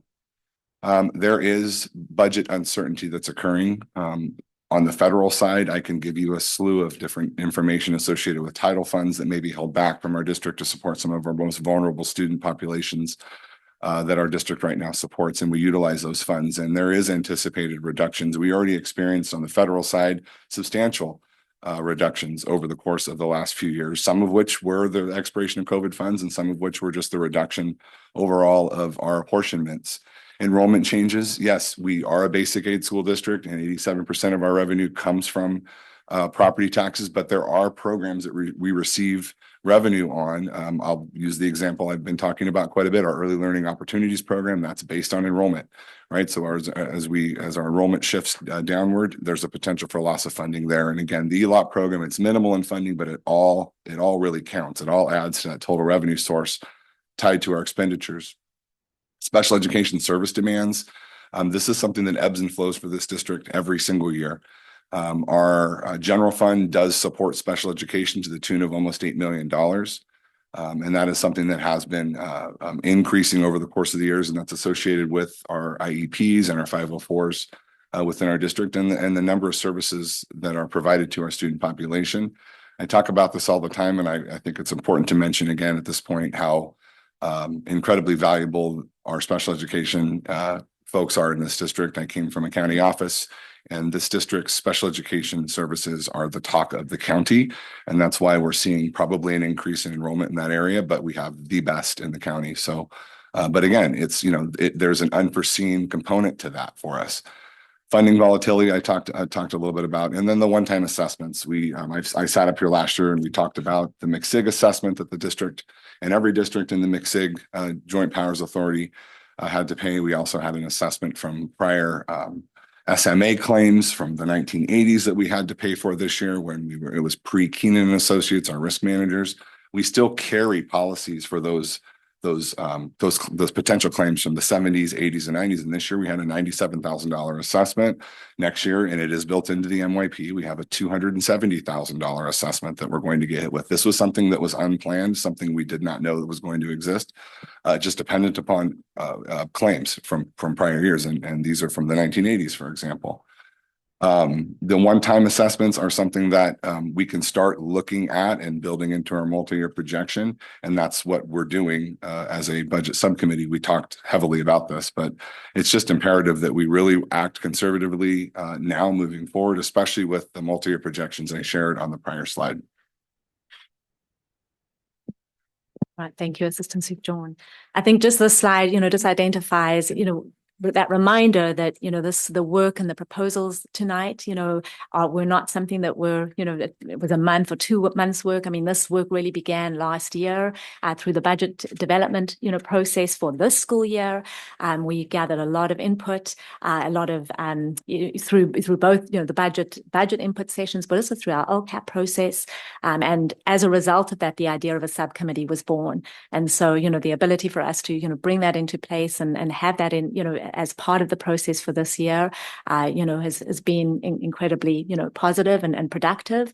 And I just want to take that opportunity to thank the members of our, subcommittee, and 2 members of our board, President McNary and Trustee Wax, presidents of both CSEA and PGTA, and just the fact that, yes, not only was it collaborative, it was aligned, but for us to be able to come to, consensus on what those proposed reductions are that we ultimately are bringing forward for the board's consideration this evening. And then really the last slide before we go into, each of those positions, that reminder of, what we are preserving. And as we made these decisions, that focus was absolutely on protecting student services, core instruction, and really identifying areas where, staffing could be aligned to enrollment in each of those, areas. So that's, just that reminder for us as we, go forward into those exact 5 positions, which Chief Rogerman's going to review for us. When Dr. Adamson talks about alignment of enrollment to support core instruction, I think that's one of the guiding principles for some of the recommendations that have been made, and that's trying to make sure that we can maintain, the class size level to the contractual goals and not the maximums. Slide, please. So the following are going to be the following 5 personnel reductions that are being recommended this evening. The first is adjusting the elementary staffing by 1.0 FTE. This is an adjustment that would still allow the class size levels at the elementary schools to be in alignment with the contractual goals. And so this is a recommendation that we're making that can keep that principle intact. Slide. The digital learning teacher, this is another reduction that we're looking to make that will not have an impact on the class size. What will change is that when our classes go to the flex labs, those lessons won't necessarily be led by a certificated teacher, that more of the instruction is going to be skill-based at that flex lab time. And what we're hoping that we're going to be able to do is embed more of the technology cohesively into core instruction while trying to strike that balance between using tech for learning and sticking to the fundamentals of learning at the same time. Slide, please. Elementary Spanish is currently provided on a push-in basis. And what that means is that the Spanish teacher comes to the classrooms in 2nd through 5th grade and gives about a 45-minute lesson once a week. The reduction of the elementary Spanish teacher means that Spanish instruction would be more of an enrichment basis for our students occurring outside of the instructional day. This reduction also would not impact the class size ratios. A high school library model change is going from having from a district certificated librarian to a 0.75 library media tech. This reduction would align with the model that we're currently using at both of our elementary schools and our middle school. The library access would remain consistent for the students that are at the high school, including break and lunch in their open periods. This again is a reduction that's being recommended that will not have an impact on class size. The community high school staffing reduction of 1.0 is being recommended. The current student to staff ratio is 2.4 to 9 students. 4 of those students are in 12th grade and are going to graduate this year. So with this reduction, the staffing model at CHS would be 1.4 to 5 students. The CDE model continuation school recommendation is that you staff a community high school program at a ratio of 1 to 20. This will keep us well under that ratio. And those are the recommendations that we're making this evening for the board to vote on.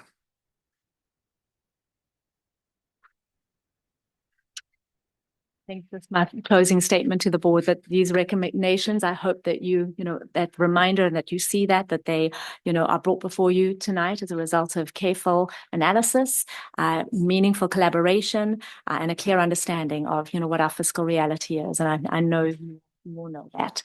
That reminder that difficult decisions we know are often the necessary ones, but that reminder that these decisions are grounded in data, values, and our responsibility as stewards of public resources, and respectfully ask for your consideration for them tonight.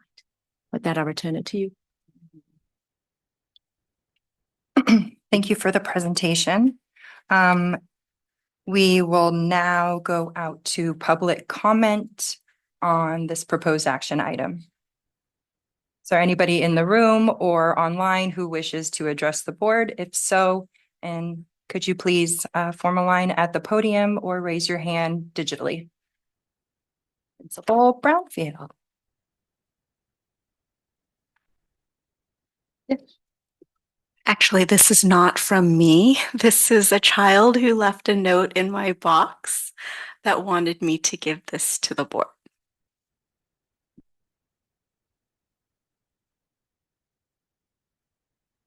Thank you. Thank you.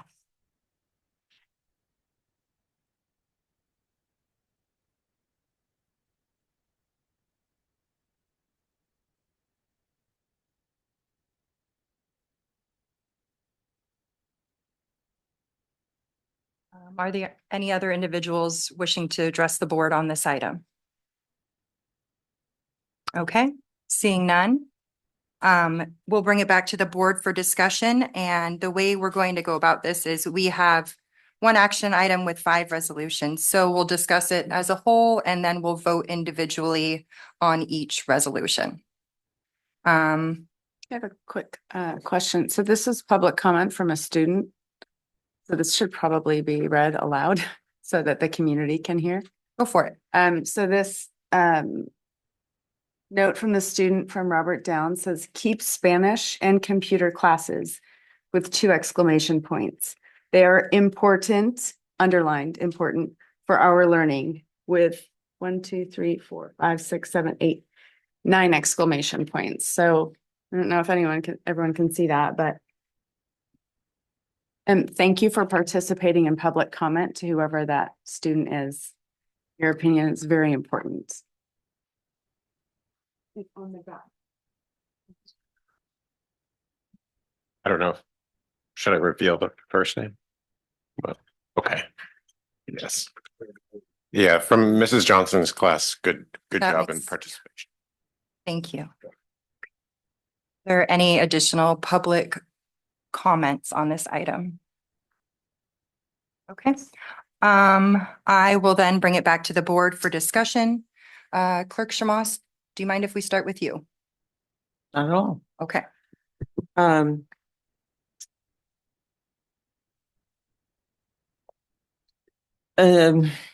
January 22nd, when we first got informed of these recommendations, we asked for 2 different options. One option being to keep the digital instructor and the library teacher. And so it did come back to us as 2 different variations of how much it would save. And basically, I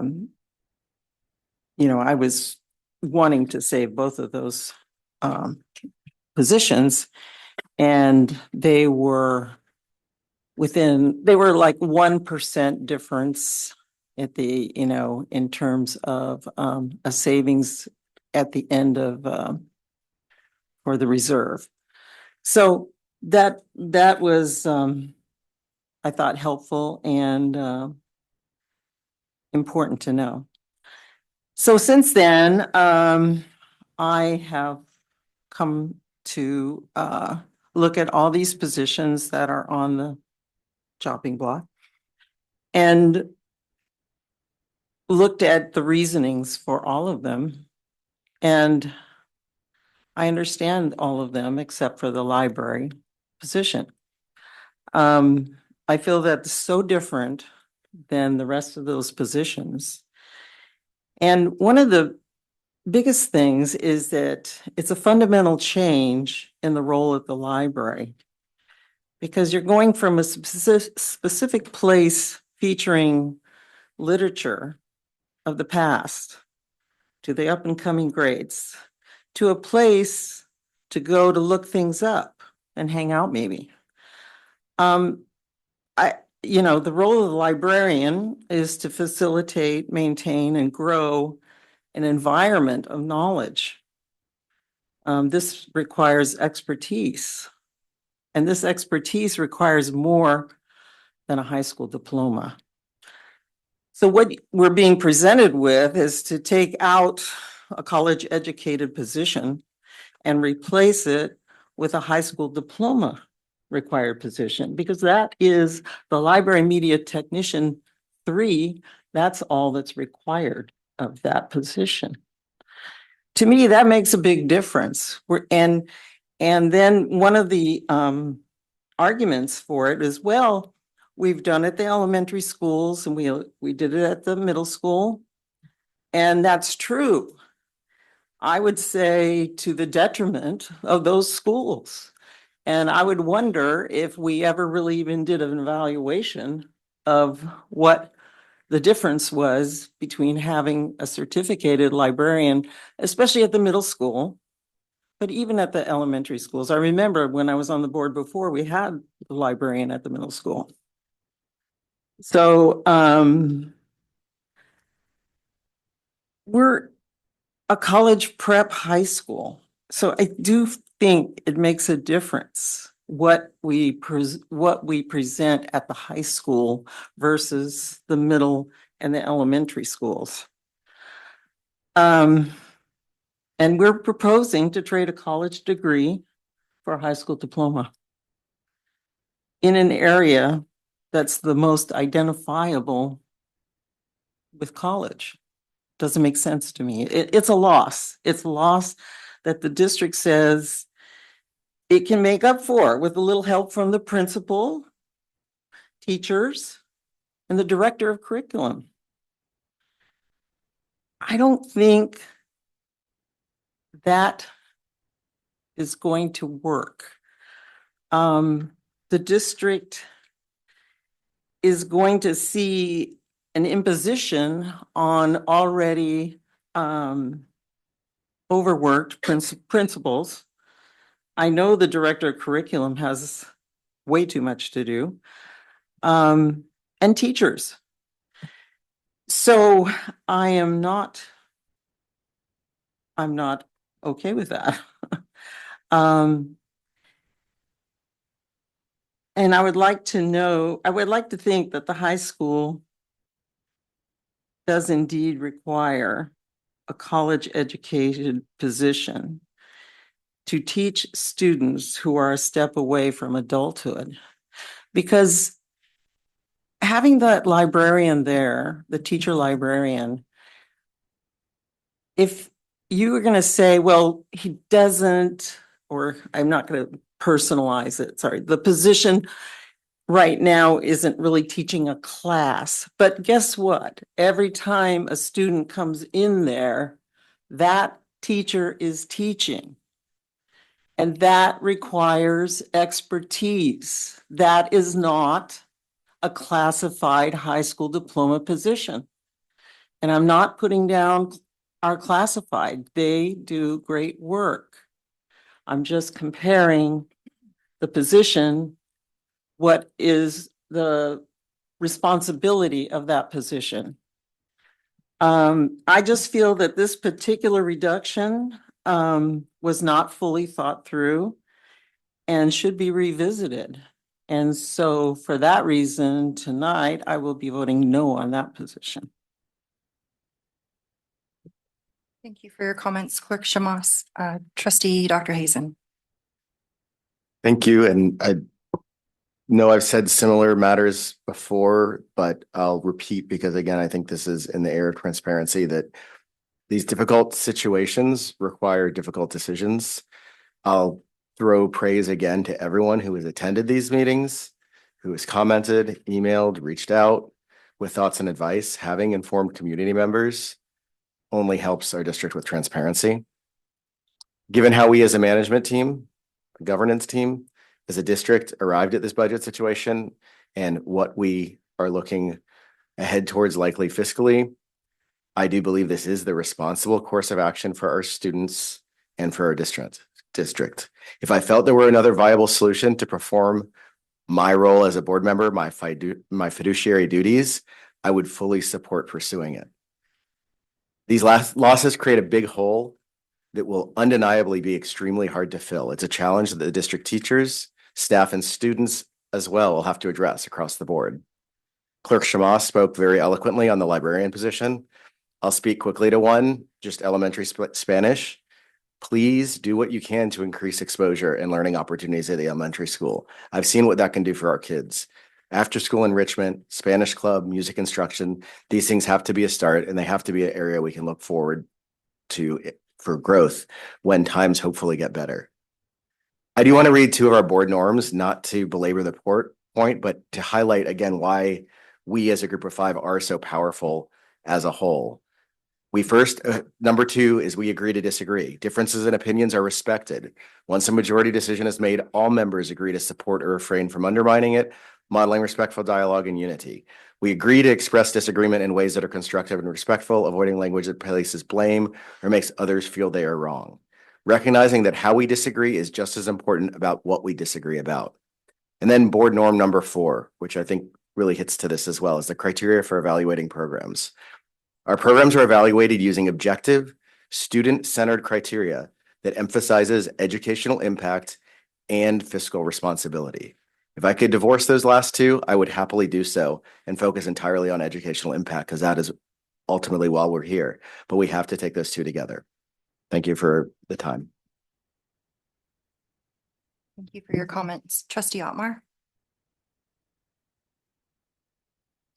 So before I say anything, I would like to, I think it's important to take responsibility, because as a board, we sit up here and we approve a lot of what comes in front of us. And I think had we done a little bit better job of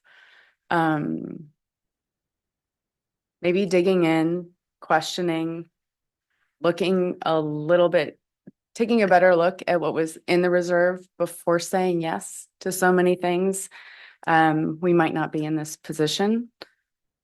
I think we could have, as a board, done a better job, but I can only take responsibility for myself as a board member.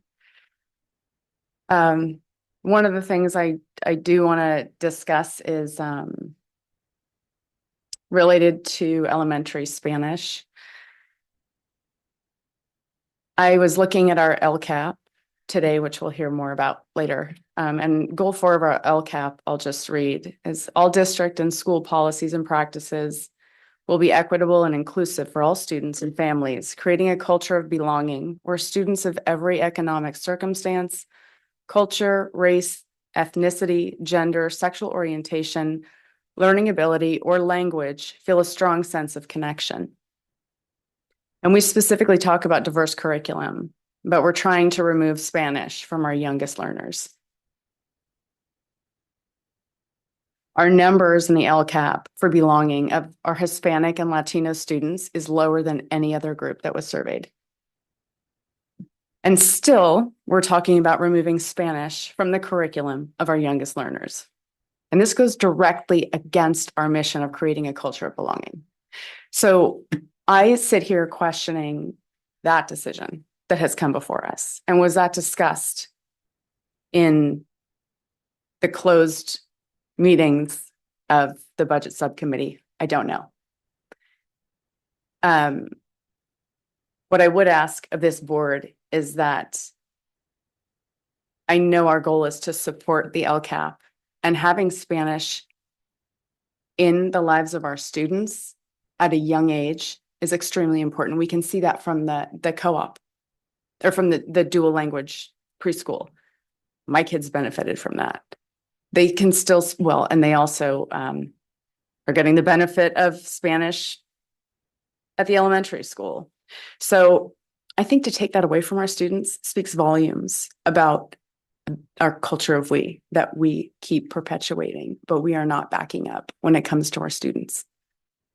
It's one thing if it's lip service, but we're taking things away from these kids that represent our entire culture of we. And so I hope that everyone's thinking about that before they vote tonight. I will be voting no about removing Spanish. I'll be voting no on a lot of positions, staff positions being removed, because I don't support that. I think we could have looked harder. I know that I wasn't on the budget subcommittee, but my time is extremely limited, and I give what I can. And that's all I have. But I just wanted to say that, and also just take responsibility for my role in this situation. Thank you for your comments. Trustee Wax. Yeah. Very horrible handwriting, but there was something that I forgot to mention about the community forum last night, and there is,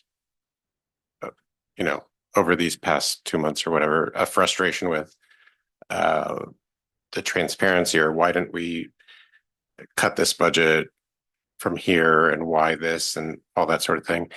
And something that is annoying about a bureaucracy and this sort of thing is things happen all throughout the year. And if you're speaking up, a meeting or two before, we're not that the decisions have been made, but the timeline is short, so we can't adjust to some of your ideas about funding things in different ways. So all that is to say, when I became a board member, Dr. Adamson sent a very helpful schedule of the year about like how it corresponds to budget things. And if anyone emails me, I will send a copy, but I'm sure Dr. Adamson has it more handy because honestly, it's on my desk somewhere. But if you could pay attention, if you're interested in this sort of thing and want to be more involved with our fiscal decisions, I think it's important to pay attention to it throughout the year and come in, leave a comment throughout the year, and hopefully not when we're at these precarious, really difficult times. I will, these are all losses. I mean, taking away these positions is going to be to the detriment of our students. And that's terrible. Just, I don't want to necessarily refute what Trustee Shamas was saying, but the librarian tech position in the job description needs a high school diploma, but I don't know if that person who's currently there has only a high school diploma.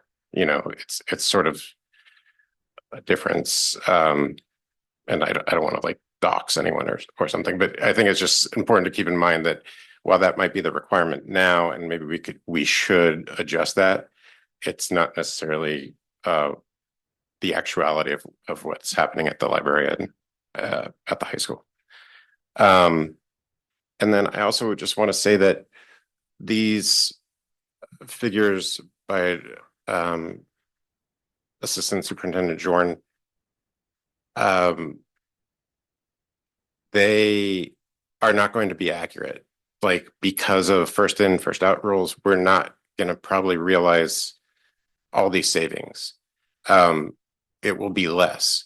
And that is why, that is why I personally feel like this is the bare minimum that we could and should do right now. Because I think we are going to keep running into these problems.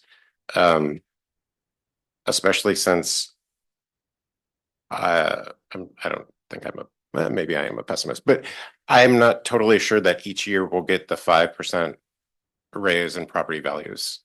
Earlier this afternoon, Block, the company that runs like Square and was founded by the guy from Twitter, laid off 4,000 people, and they're profitable.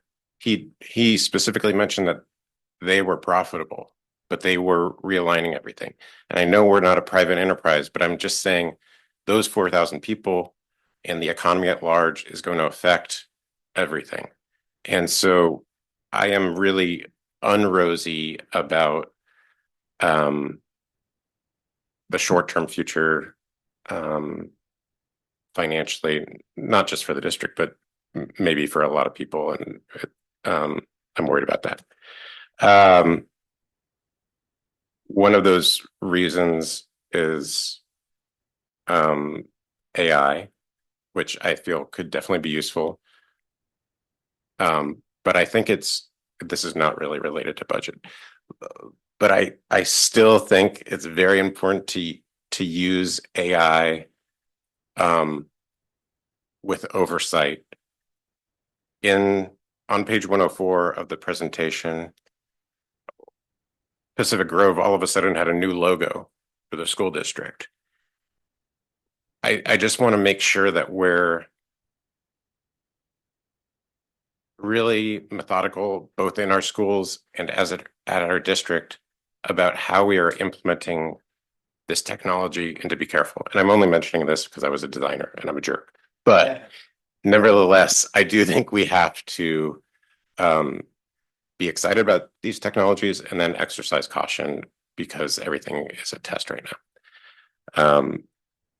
And then I want to voice my appreciation for everyone's impact in this district and your contributions, both those in the audience and then those at home. I really value whether you've had a direct impact on my kids or the district. I really appreciate you, and I'm sorry that we're in this situation. Thank you, Trustee Wax. I think many of the points that I had planned to make have been covered by our board and your very thoughtful comments. I agree with so many things that were said. Being this position is difficult. And I remember when I was a parent and would sit in the audience and listen to these discussions, and it would be confusing. And it would be just so hard to understand how they were saying, make this decision, but it felt like there was so much information like we just didn't have and didn't know. And I think that's the nature of school finance. I think when it gets tricky, it's not necessarily that the evidence isn't there or we're not making an informed decision. I think sometimes it's really, really hard to communicate that. And these are really, I mean, they are complex decisions. And so I can hear from some of the feedback that we've received that there's a desire to understand more greatly why decisions are being made and what their impacts are going to be. And I think as we move forward with our LCAP community input and community input in general moving forward, it's going to be important to be intentional and to be very mindful of who we're bringing in and who may or may not be in the room as well. So just that comment. With regard to this plan, I mean, we've been through a very thoughtful process. I'm confident that this is a reasonable and a workable plan. We are required to plan for fiscal uncertainty, and we are not sure what that's going to look like when it comes to expenses or new operating costs that we didn't yet know were coming down. I think what staff can come up with aligns with an effective and efficient staffing model. And that doesn't reduce at all the human cost of just reducing positions. I am really grateful to the community for being a part of this process and for the comments and the feedback and the stories and personal experiences, because they really do demonstrate how impactful some of these services have been. I think those are my comments for this evening. I will now move forward with the resolutions. There is no additional comment from the board. Okay. We will begin with, shall I read these? Or shall we, is this more of a Chief Rogaman? I'm not, just procedurally. I think Chief Rogaman will, we don't need to read the whole resolution out, right? It would just be the Okay. position itself, right? Okay. All right. Thank then- you. I yeah, can handle that's that. good. Okay. Thank you for the clarification. This is resolution number 1178 of intention to terminate a certificated employee due to reduction of particular kinds of services.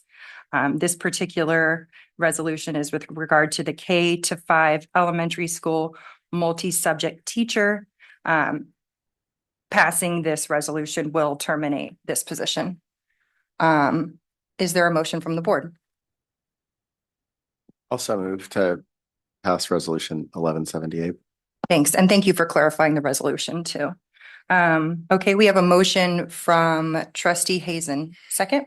Nice second. And a second from trustee Wax. All those in favor, please say aye. Aye. Any noes?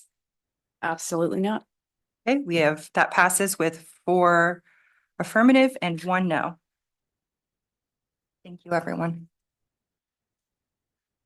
Resolution number 1179 of intention to terminate a certificate employee due to reduction of particular kinds of services. This resolution is with regard to the digital learning teacher. Do I have a motion from the board? I move to accept resolution number 1179. Motion made by trustee Wax. Do we have a second? I'll second the motion. Motion made by trustee Wax, seconded by myself. All those in favor, please say aye. Aye. Any noes? Absolutely not. Okay, that passes 4 ayes and 1 nay. The next resolution is resolution number 1180 of intention to terminate a certificated employee due to a reduction of particular services. This resolution is with regard to the elementary Spanish teacher. Is there a motion from the board? I'll move to accept resolution number 1180. Okay, thank you. Your motion made by trustee Wax. Is there a second? I'll second. Second from Dr. Hazen. All those in favor, please say aye. Aye. Aye. And those opposed? Absolutely not. Okay, that will pass with 4 in the affirmative and 1 no. Thank you. Okay. The next resolution is resolution number 1181 of intent to terminate a certificated employee due to reduction of services. This resolution is regarding the certificated librarian position. Is there a motion with regard to this resolution? I'll make a motion to accept resolution number 1181. Motion made by trustee Wax. I'll second this motion. We have a motion and a second. All those in favor, please say aye. Aye. And those opposed? No. Absolutely not. Okay, so just noting for the record, that passes 3-2 with 2 dissenting votes. Thank you. Okay, the next resolution is resolution number 1182 of intent to terminate a certificated employee due to reduction of particular kinds of services. This position is the community high school teacher. Is there a motion from the board? I move to pass resolution number 1182. Okay, we have a motion on the floor. Is there a second? Okay, I will make the second for this particular resolution. We have a motion on the floor and a second. All those in favor, please say aye. Aye. And all those opposed? Absolutely not. That resolution passes 4-1. At this time, I'm going to take a quick bio break. I'm going to take a short recess, 5 to 7 minutes for the room. Thank you. Thank you for the break. We are now returning to our action item agenda. The next item on our agenda is item B, resolution number 1183, determination of certificated tie-breaking criteria. Thank you, President McNary. In any kind of a layoff situation, there may be a circumstance where two employees would be sharing the same date of hire. When that occurs, the district needs to have some tie-breaking criteria in place. And what this resolution is going to do is set that tie-breaking criteria for the district. If you look to the resolution itself, you're going to see that it's going to be based on the credentialing of the teachers. Also, if they're authorized to teach to teach English language learners, and also if they have any supplementary authorizations, and then any earned degrees beyond the BA or BS level. This is a necessary resolution for us, so the district has the ability to break ties should any occur when we begin to execute the reduction in force. Thank you, Chief Rogaman. We will now go out to public comment on this resolution. Doesn't look like there is anyone commenting, wishing to comment on this item. I'll bring it back to the board for any discussion on this resolution. Feel free to hit your mic if you're, go ahead, Trustee Otmar. I have a question about what we have used in the past. Do we not have anything in policy currently? We passed a similar resolution last year when we were facing a reduction in force. You will notice that this is good for one year. The previous one was also good for one year. And the reason why we only do it a year at a time is because the priorities of the board may change, and there might be some other criteria that the board would have needed to add based on staff recommendation. However, the recommendation of staff is that this criteria is going to be sufficient to break ties. In the event that a tie can't be broken by this, then it would be a random draw. And as far as, I don't have the resolution that we approved last year. So as far as any differences this from is last identical. year, it's identical. Yeah. Okay, thank you. Any other discussion from the board? Okay, seeing no one reaching for their microphones, I will look to the board for a motion on this item. Make a motion to approve resolution 1183, determination of tie-breaking criteria. Okay. A motion from Dr. Hazen. I'll second. And a second from Clerk Shamos. Thank you both. All those in favor, please say aye. Aye. Any noes? No. Okay, that passes 4-1 with 1 no. 1 dissenting vote. The next item on our agenda is resolution number 1177, proclaiming March 2026 as Women's History Month. Dr. Adamson, this is yours. Right, well, we're bringing forward this evening for the board's approval, Resolution 1177, proclaiming March 2026 as Women's History Month. This recognition definitely reflects our commitment to ensuring that the stories we teach reflect the full depth of the American experience, helping our students see themselves reflected in history, fostering respectful dialogue, and inspiring leadership and achievement. Throughout March, I'm proud to say that our schools will be engaging in meaningful, age-appropriate learning experiences that honor the contribution of women past and present. And it's my pleasure to turn it over to President McNary. Yes, an example of a woman in leadership who will be reading the resolution for us this evening. Thank you, Dr. Adamson. Pacific Grove Unified School District Resolution number 1177, proclaiming March 2026 as Women's History Month. Whereas Women's History Month is an annual celebration that highlights the contribution of women to events in history and contemporary society. And whereas the origins of Women's History Month date back to 1981, when Congress passed Public Law 97-33, which authorized and requested the president to proclaim the week beginning March 7, 1982 as Women's History Week. And since 1987, after being petitioned by the National Women's History Project, Congress passed additional resolutions designating the month of March as Women's History Month. And whereas every U.S. president has issued annual proclamations since 1995 to honor the extraordinary achievements of women and the significant role they have played in shaping the nation through courage and innovation. And whereas the Pacific Grove Unified School District remains dedicated to the inclusion of diverse historical narratives that reflect the depth of the American experience. And whereas the governing board recognizes the importance of ensuring all students see their heritage and the contributions of women reflected and honored within our academic community. And whereas the governing board recognizes that integrating these essential historical truths into our educational program requirements and district goals is vital to fostering an inclusive environment for our community. And whereas our schools will implement activities that highlight the resilience and contributions of women to the fields of science, art, and civil leadership.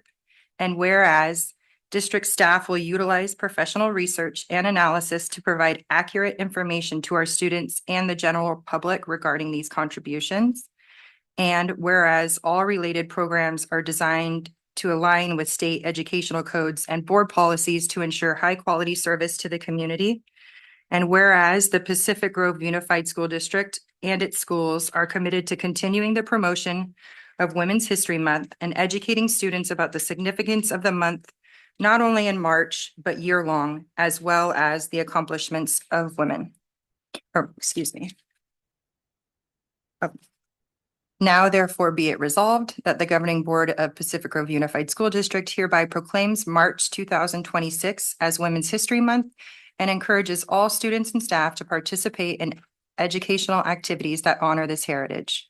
Be it further resolved that the Pacific Grove Unified School District Board of Education urges all community members to join us in recognizing and honoring the central role women have played in history. That is the resolution before us this evening. As with every item, we'll see if there's anyone wishing to make public comment on it before we bring it back to the board. Okay, not seeing anyone in the room. And Director Algaze? Nothing online. Thank you for the confirmation. I will bring it back to the board for any further discussion with regard to this resolution. Trustee Shamos? Well, there is a saying in Arabic that when it gets quiet in a room, there must have been a baby girl must have been born.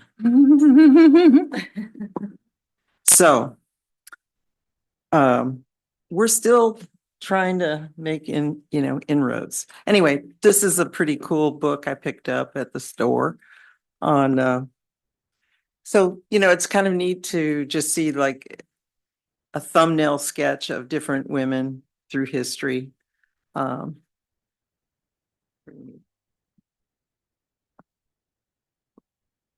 Trustee Hazen?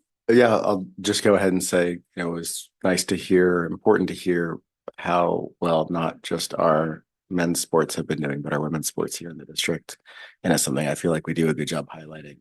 And I think there's a lot of people around us that could learn from similar experiences, that sports that are less funded, less resources, and less support publicly to achieve is often climbing a greater hill than those from men's sports. So I'll just stop there. And again, thanks for the resolution.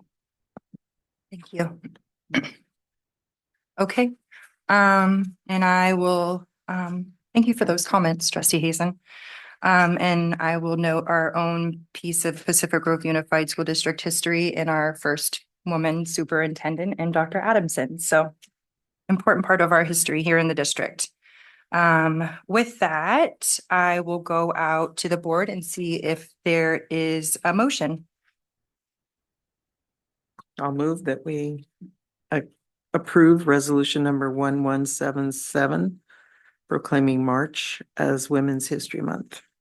Motion made by, I got you. Motion made by Clerk Shamos and seconded by Trustee Otmar. All those in favor, please say aye. Aye. Aye. Any noes?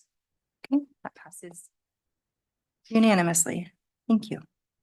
The next item on our board agenda is proposed board meeting calendar, and this is something we see every meeting. I'll give it to you, Dr. Adamson, for any updates. There are no changes at this time, other than looking ahead to March. We have 2 regular meetings and then our special board meeting for governance on the 26th, but no changes at this time. Okay, we'll go out to public comment as we do every time. Thank you, Director Alcazar. And back to the board, is there any discussion? Just one note on the Thursday, March 26th meeting on the board governance. We also wanted to add that we are doing our ethics training on that day. Yes, that needs to be updated on there. Absolutely, we'll add that to it. Just so you. Thank you for catching that. Yep. Just so you know, that's happening too. I think we may have just received information about an online ethics training option. So we may be able to fill that requirement differently and get some of the board meeting time back for governance and other business. So Good. TBD. We will. I just got that information today, so I think there will be more to come. Okay, with no changes, we don't need a motion or any action on this item. Thank you, Dr. Adamson.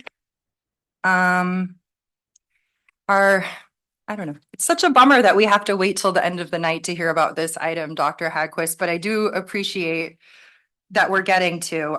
This is an information discussion item. It's our LCAP mid-year update. And I'll turn it over to you, Dr. Hagquist. Thank you.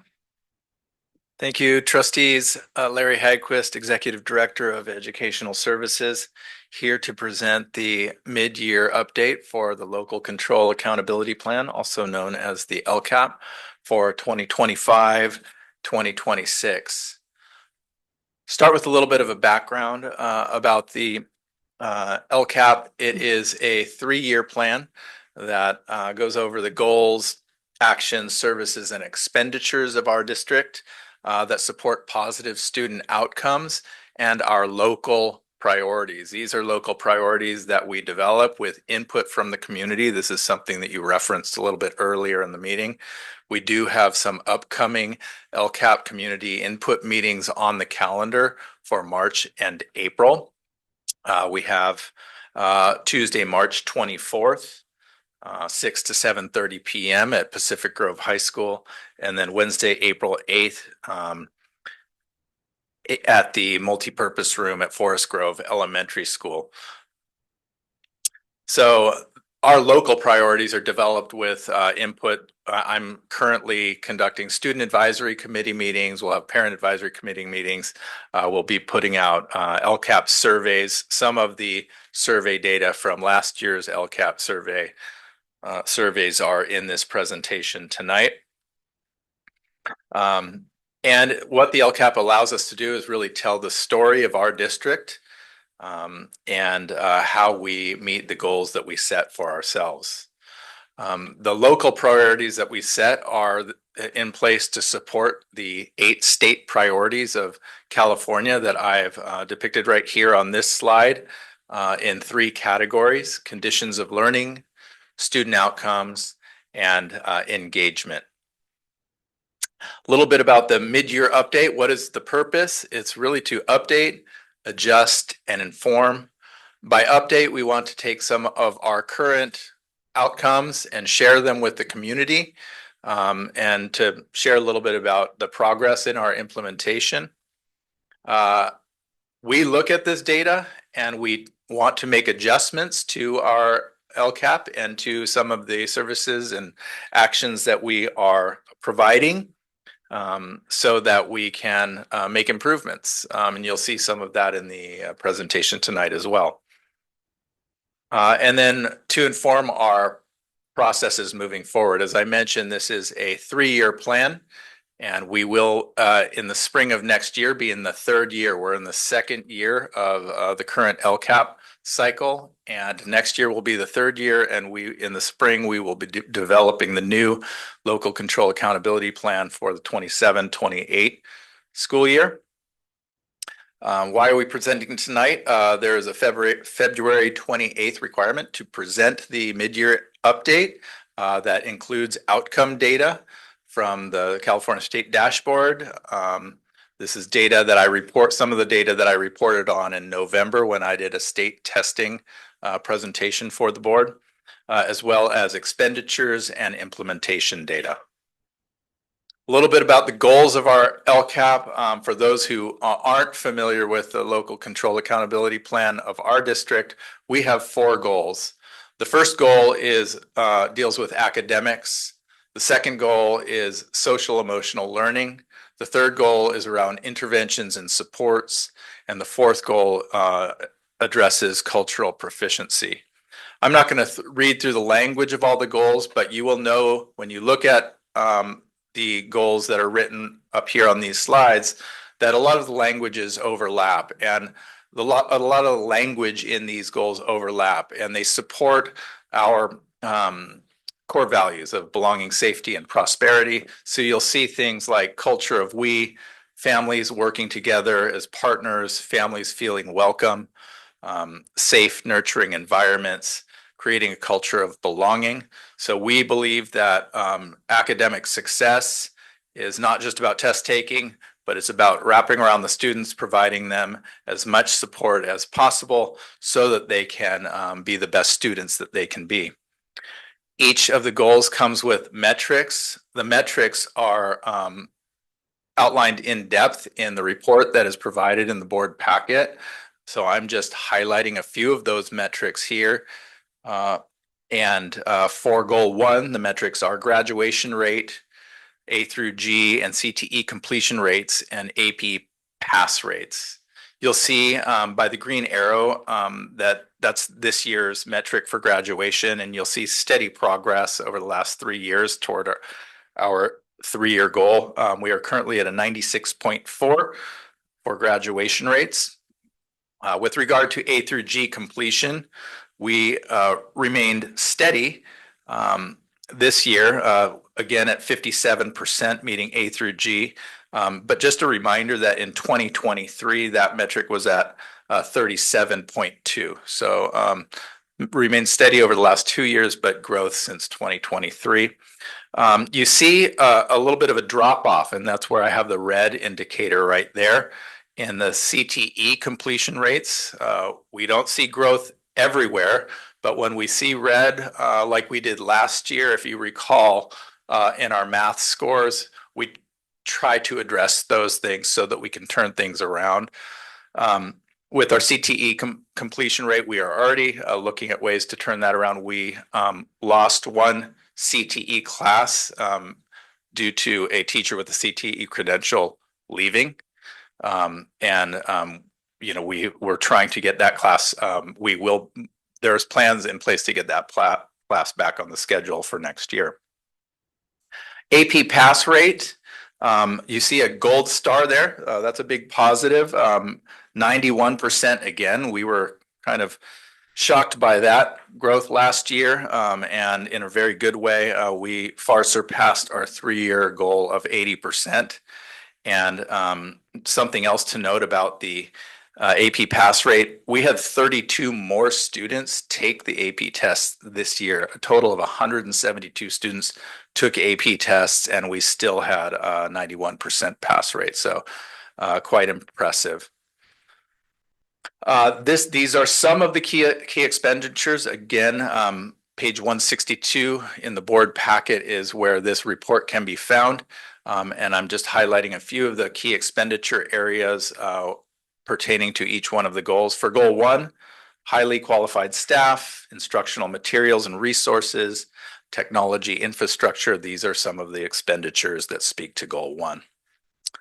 Goal 2, as I mentioned, is our social emotional learning goal. You'll see some of the same type of language in this goal. Learning environments that are emotionally safe, positive relationships amongst students and staff, students feeling connected, right? That speaks to that culture of belongingness that we're trying to promote, especially with our SEL goals. Metrics here, I reported these same metrics last year. And so to be consistent, the metrics relating to goal 2 are chronic absenteeism, caring adult questions, and active partner questions. We believe that students that are in a healthy place socially and emotionally are more likely to be present at school. That's why the chronic absenteeism metric is included here. And we improved in that area to 15.5%. You see another gold star on this slide, and that is with regard to the caring adult question in the California Healthy Kids Survey. The question to students was, do the teachers and grown-ups care about you? And we had 91% say yes, most or all of the time, and that exceeds our 3-year goal already. And then active partnership, parents were asked, the school encourages me to be an active partner, and that remained relatively steady at 88% with a goal of 90% over 3 years. So we're close, but we can do better in that area. And I was already reminded of the work that Barbara Martinez and her adult school shared with you earlier today about bringing families in to make them feel more connected.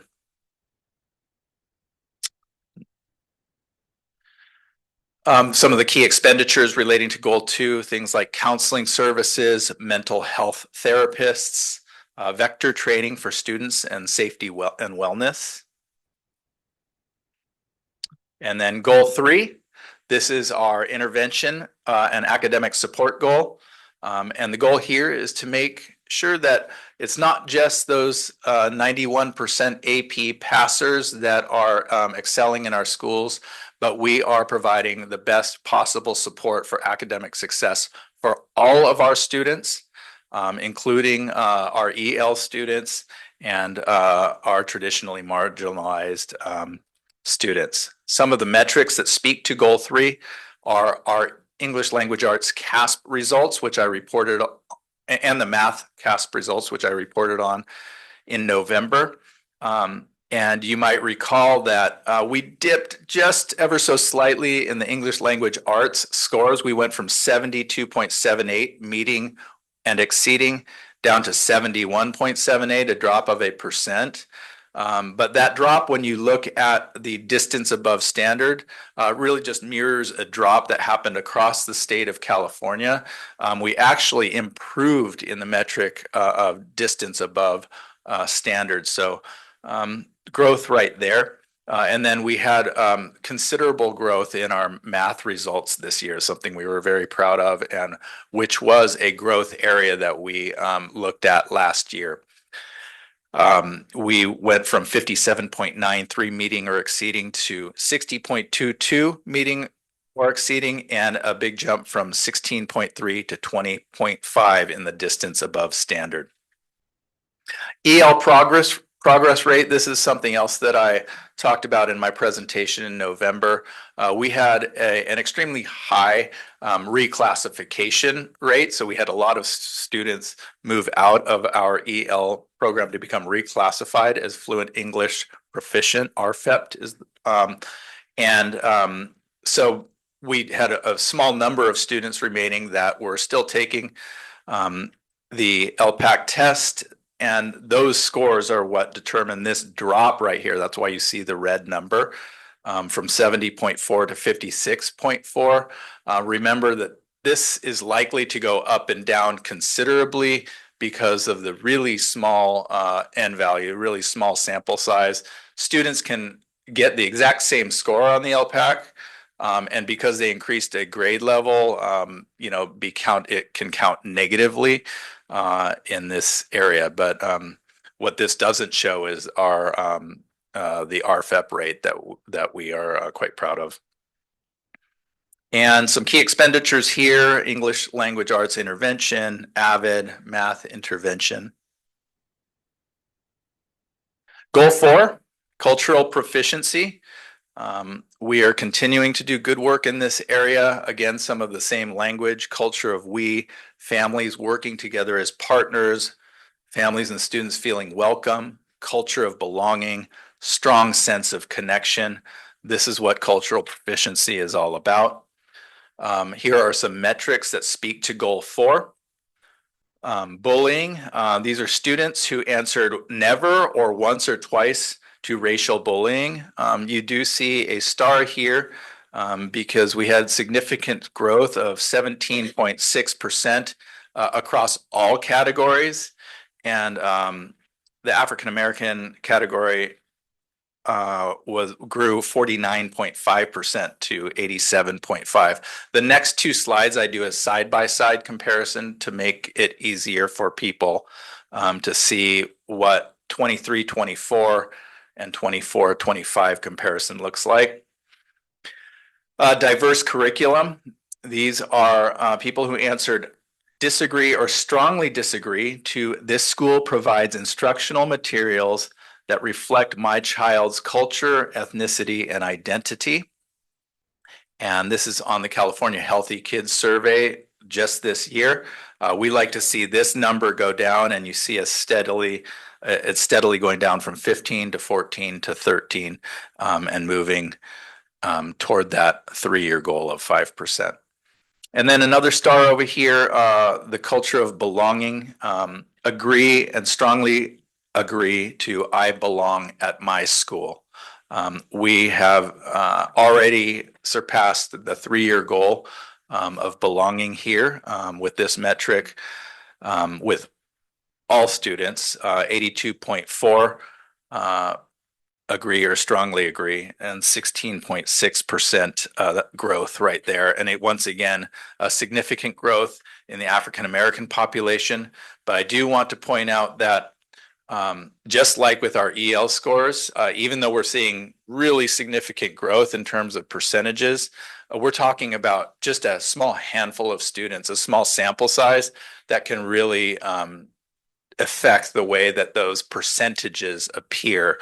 So yes, we are proud of it, but we're always cautiously proud of this growth. And we also look at areas where we are declining, as Trustee Otmar pointed out earlier in tonight's meeting, because there's always opportunity to get better. And we need to not just celebrate all of the wins, but also look where we can make improvements.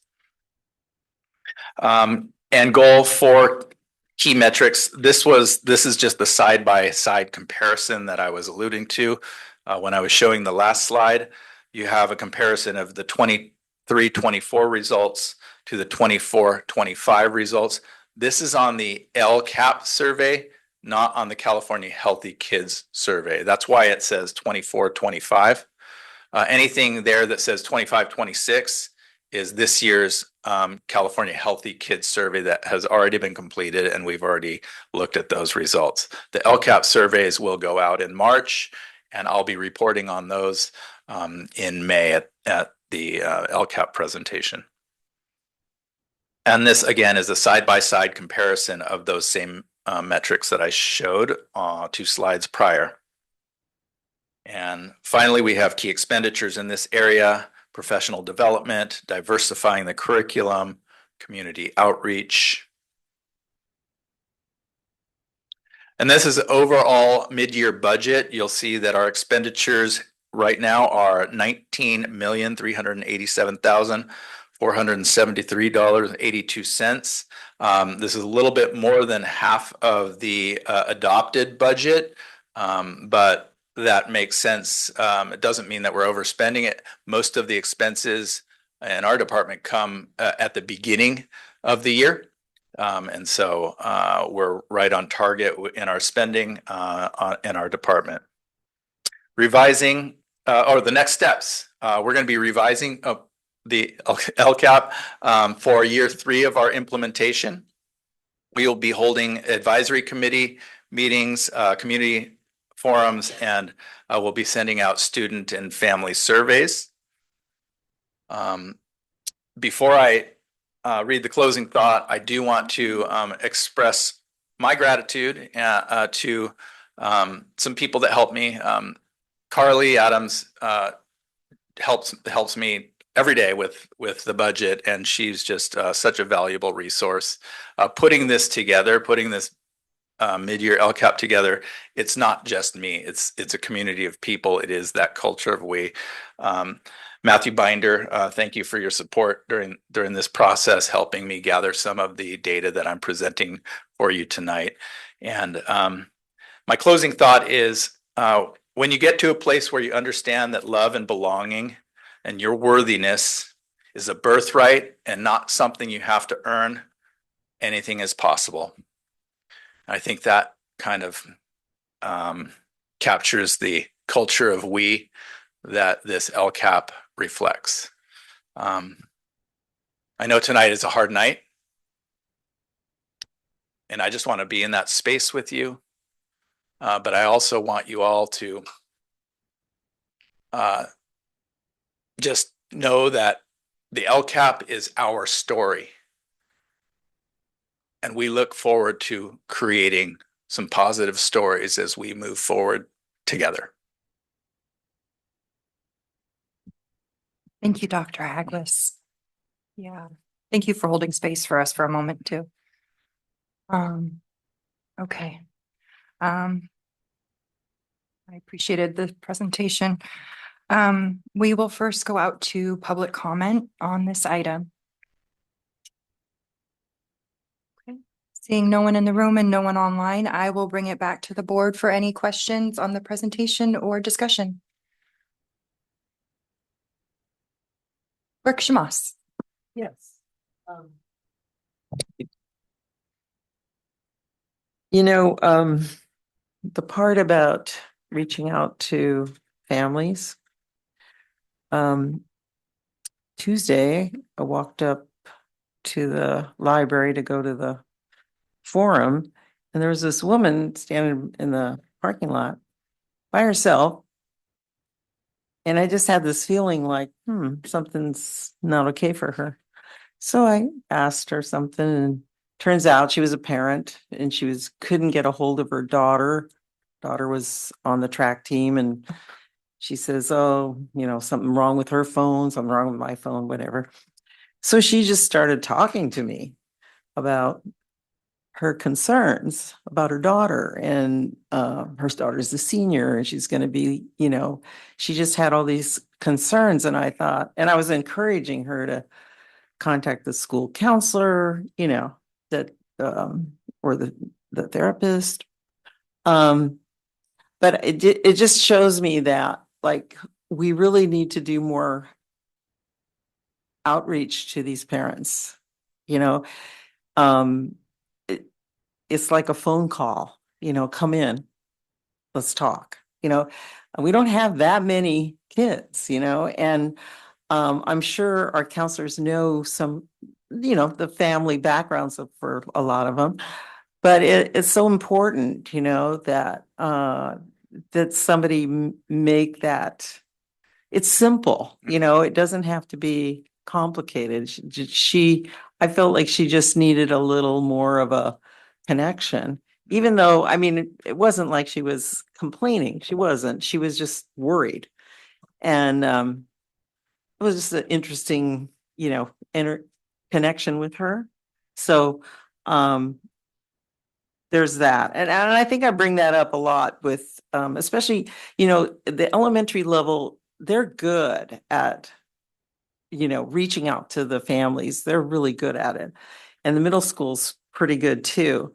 But I think when it gets to the high school, it's the high school, there's just a feeling they're more adult-like, and there's a drop off. There's a lot going on. Yeah. There's a drop. Yeah, there's a lot going on. I was at the principal's advisory committee with Mr. O'Meara that he hosts with a group of students on his campus this week, and my assistant, and that actually came up, just building an awareness of some of the supports that we do have in place. So that was it's echoing something that we heard from the students as well, and it's something that we will definitely look into. Yeah. So just that home connection especially at the high school level. Thank you. Dr. Hazen? I'll just start with a good thank you again. It looks like we're on the up and up in many of these categories, which is about all we can hope for in many cases, but obviously there's always more we can do. So I know that you have that growth mindset, Dr. Hagquist, which is exciting. Just following up on that, I do agree, Clerk Schmoss, it's a big drop off. You have parent teacher conferences in elementary school, and then middle school, it's only if needed. And then high school, it's kind of open house and that's it. And, I know I've said this before too, but it is so often it's those kids that don't reach out are the ones that need the help. Those that are answering that don't feel the belonging. And I know we would say in my field, like a wicked problem. It's not an easy one to solve, but I do encourage and am encouraged by the things the high school is trying to do to, improve on that. Trustee Otmar. Thank you for that. I know that took a lot of work and time and collaboration. That was a wonderful presentation. One of the things that I did notice while the numbers were up, and I wish I had my computer open, but the slide that talked about an adult cares for me. There's an adult that cares about me. And although the numbers were good and there's a star next to 91%, previously we were at 95%, and this kind of goes back to what you were saying, is that we may be seeing a decline that's starting. Mm-hmm. And if there's a trend beginning there, this is probably the time to catch it. Yeah. Before it slips more, because a 95 to a 91, when you're talking about the breadth of students, is a big chunk of kids. So that's just something that I noticed as I was looking through, but it's good to know that so many kids feel cared about, but just sort of it's a good observation. Just a thought that it might be something we need to get on sooner rather than later. Thank you. Anything from you, Trustee Wax, and no pressure? Yeah, this is sort of to echo everyone's sentiments, and that is a big drop off from 95 to 91, but also the encouraging part is that our community is small, and so like to make a dent in it, it's not too many phone calls or outreach or relationships that an adult can have. So it's not intractable, which is of course good.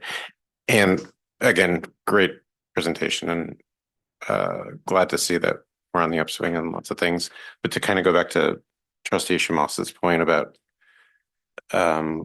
connection and everything, I did want to, I don't think it's like betraying anything. We got that email about the search for the varsity football coach, and I was like really heartened by like the parents coming together to kind of craft that message together, but also like that's what they seek in the future coach. They want to highlight that, and I know it's not our decision, but that they're so in favor of those qualities in a leader and a educator is just important to highlight, I think. And I mean, that's obviously what we want to hire for, but it's just good to keep in mind. But thank you. Absolutely. Thank you. Trustee Wax. I had a question about student advisory committee. At what sites or levels is that? So I occurring? do student advisory committees at all of the sites. And for the elementaries, I focus on the 5th grade. And we do the leadership classes and parent principals advisory committees. So I've got quite a full schedule of student advisory committees for in March. My other question, I think for tonight, is about our absenteeism number. 23-24, we're at 15.8, and 24-25, we're at 15.5. So kind of stagnant. I'm curious if it's site specific or kind of overall. Do you have any more like information? Oh, we do. So all the sites have the data as well, but I basically report on the overall data. So as a district, we're still in the same place. And I think that probably ties into the community engagement and relationship building, because that's an opportunity for connecting and finding out what's going on with the family. Yeah. Okay. I don't think we have any direction other than thank you for the information. We received and reviewed it, and we'll look forward to your next update. Thank you for reading closely. Thank you, Dr. Hagquist. Last item on our agenda is our future agenda items. There is a page in the packet where those are being tracked on the last page of the packet. I'll just go out to public comment on the current list, and then I'll bring it back to the board for any additional discussion. Casey Murray Aliotti, you have public comment, 3 minutes and the floor. I just wanted to, I had my hand up earlier, but I think it was missed. So I apologize if this is an inopportune time. But I just wanted to thank everybody with immense gratitude for tonight. It was a heavy night. It was very in-depth. I currently am on 5 district board committees.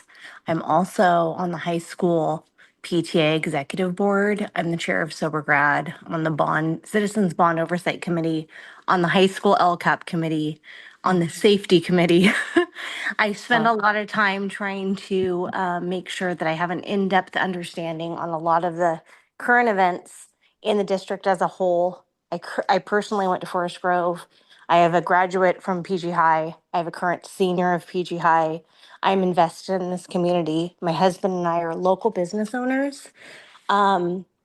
It's very empowering to hear people show up when there's a problem, but it's also very detrimental to hear people that want to weigh in when they don't have an in-depth understanding of the problem as a whole. So I commend the people that took the time and did their due diligence to really get an in-depth understanding of the ramifications of what a vote either way would mean. I have personal relationships and in-depth relationships and gratitude for the people that were in discussion tonight. They're all amazing individuals. However, the district financial overview as a whole needed to have like a serious reflection. So I just wanted to express like my heartfelt, immense appreciation for what needed to be done tonight. We struggle as a high school PTA to get parent involvement because at that level, the students kind of like do their own thing and the parents kind of feel disconnected. I have tried to do advocacy over the years and get parent involvement and get feedback, and I'd really like to get back to that.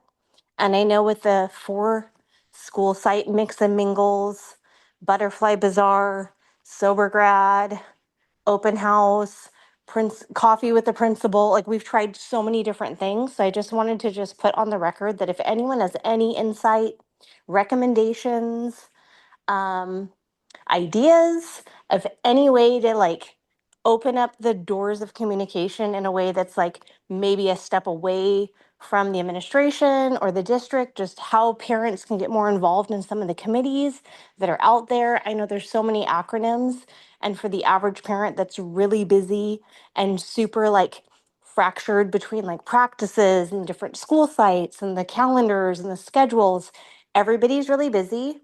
But I do think that there is a way to like find a place for people to come together and just like at a glance see what's available and what they want to entertain themselves to educate themselves on. So feel free to reach out. Feel free to come to a PG High School PTA meeting if you're interested. Thank you for your comments.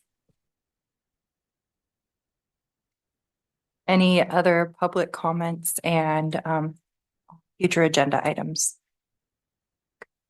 Seeing no additional public comments on future agenda items, I'll bring it back to the board. We have the current list. There was the FCMAT direction to bring it back, prioritizing it. Yeah. Okay. And then that first one, the 5-year plan that we are putting on the March 5, right, meeting next Thursday. So that'll be an agenda to kind of start, right, identifying the order that we would like to, look at some of those elements on. I was just going to ask, does district staff feel like the FCMAT was clear enough as terms of the direction? Because I feel like we kind of bounced around a bit. Well, let's what I took away from that was to come back with some, approximate costs and maybe some information about other districts who have reached out to them and, what the results of those were. Am I missing anything? Scope. Yeah, I mean, I don't know how it works if like there's an application or something, but if there's any documentation about the actual process that districts have to undergo, I think that would be good to pass along. I will bring back what we Mhm. have. To add more work on this, but I really think that's one of the solutions potentially. I mean, there's probably other companies that would be worth looking at if we really wanted to go that route, but I do think we took a pretty big turn away from that tonight. But I would say, if we're going to look at it, it'd be good to know history. I want to make sure we're not getting involved with anybody without knowing all the options. Sure. Thank you for that, Lisa. Well, I think what I'm hearing, just information to bring back so you can make an informed decision about how you would like to proceed. If there are other resources as well, absolutely, we can include that. The one question I do have for the board is, the discussion regarding outdoor use of classrooms. And I think, Dr. Hazen, that was one of your requests. Can you maybe add a little bit more? I know we added it to the list, but what was your thinking with that particular item? Can you remind us on that one? I know it came out, I think, as a result of the facilities master plan. Yeah, I mean, I think it was just figuring out like what would that look like in terms of capacity? Like, would it fully cover all classes? Would only some classes be able to be taught there? Like, would there be limitations to what could be taught there based on, in the past, I know there've been limitations on outdoor classrooms based on like roofs and roof, right? And power, right? Like things like that. So the question is just like, it would be good to know what those, what would we get for the costs going forward with that? But I'm happy that to be part of the facilities master. That's what I was going to be process. asking. When we bring those forward as part of the planning piece, we would include some of that information. I just wanted right? some of that specificity. Yeah. Does that work? That would work. Yeah. I think a really good time to address that is when we get into the programming and design of like current projects that already have budgets. At the facilities committee level, that will be like a high point of discussion. I mean, what are we doing with our outdoor spaces, and do we want them to function both as a classroom space and a gathering space? Because if that is the case, then we are talking about things like making sure there's Wi-Fi coverage, making sure we have power, potentially for lighting, things like that. So, but perfect. The facilities committee would be a great start. Then the updated board policy, I know we'll be bringing that to our next policy committee meeting to be sure that everything is updated in accordance to, we've made some, specific adjustments at the high school. So we want to be sure that that's all reflected. I think this is happening later with the facilities plan, but there was also, I forget if this was in a subcommittee meeting, but if there was like more of a presentation of like just general cool things that schools have done, I think that's later, but I do want to keep it somewhat top of mind, or like something that we could all look at as a board for the possibilities beyond just budget. A visioning board kind of. Yeah. Yes. Vision board. Yeah. Okay. I don't know how to phrase that. For facilities specifically, is that what you think, or just? Well, yeah, I mean, I'd love a vision board in all respects, I guess, but yeah, I think related to the bond and everything. Yeah. That'll be, maybe bringing that forward, right, as part of planning. Yeah. Go ahead. Okay, sorry. I think I know where you're going with this. Ben, correct me if I'm wrong, but so as a component to our design services with our architect, we want to put together a visual associated with not only work that's been completed associated with Measure D, which we've kind of done up until this point, but a visual associated with the bigger plan associated with Measure B. And that's something I actually have been working with our architect on. We can't flesh that out until we get through programming of budget. And I don't know if that's what you're asking, but certainly that's something we're looking at as a form of communicating what the district's plans are associated with the bond, which would include, sketches and renderings and things such as that. Is that what you're asking for? Yeah, it's like personally a hard thing for me to reconcile in my mind, because it's like if a school like put an aquarium outside or something, we'd be like, ooh, that's cool. But then but we decide the budget before the aquarium, the hypothetical aquarium. So, I'd like to know like interesting, neat things that have been done at schools but I also know that we have to like approve just the projects too. So again, I don't know how to phrase what I want.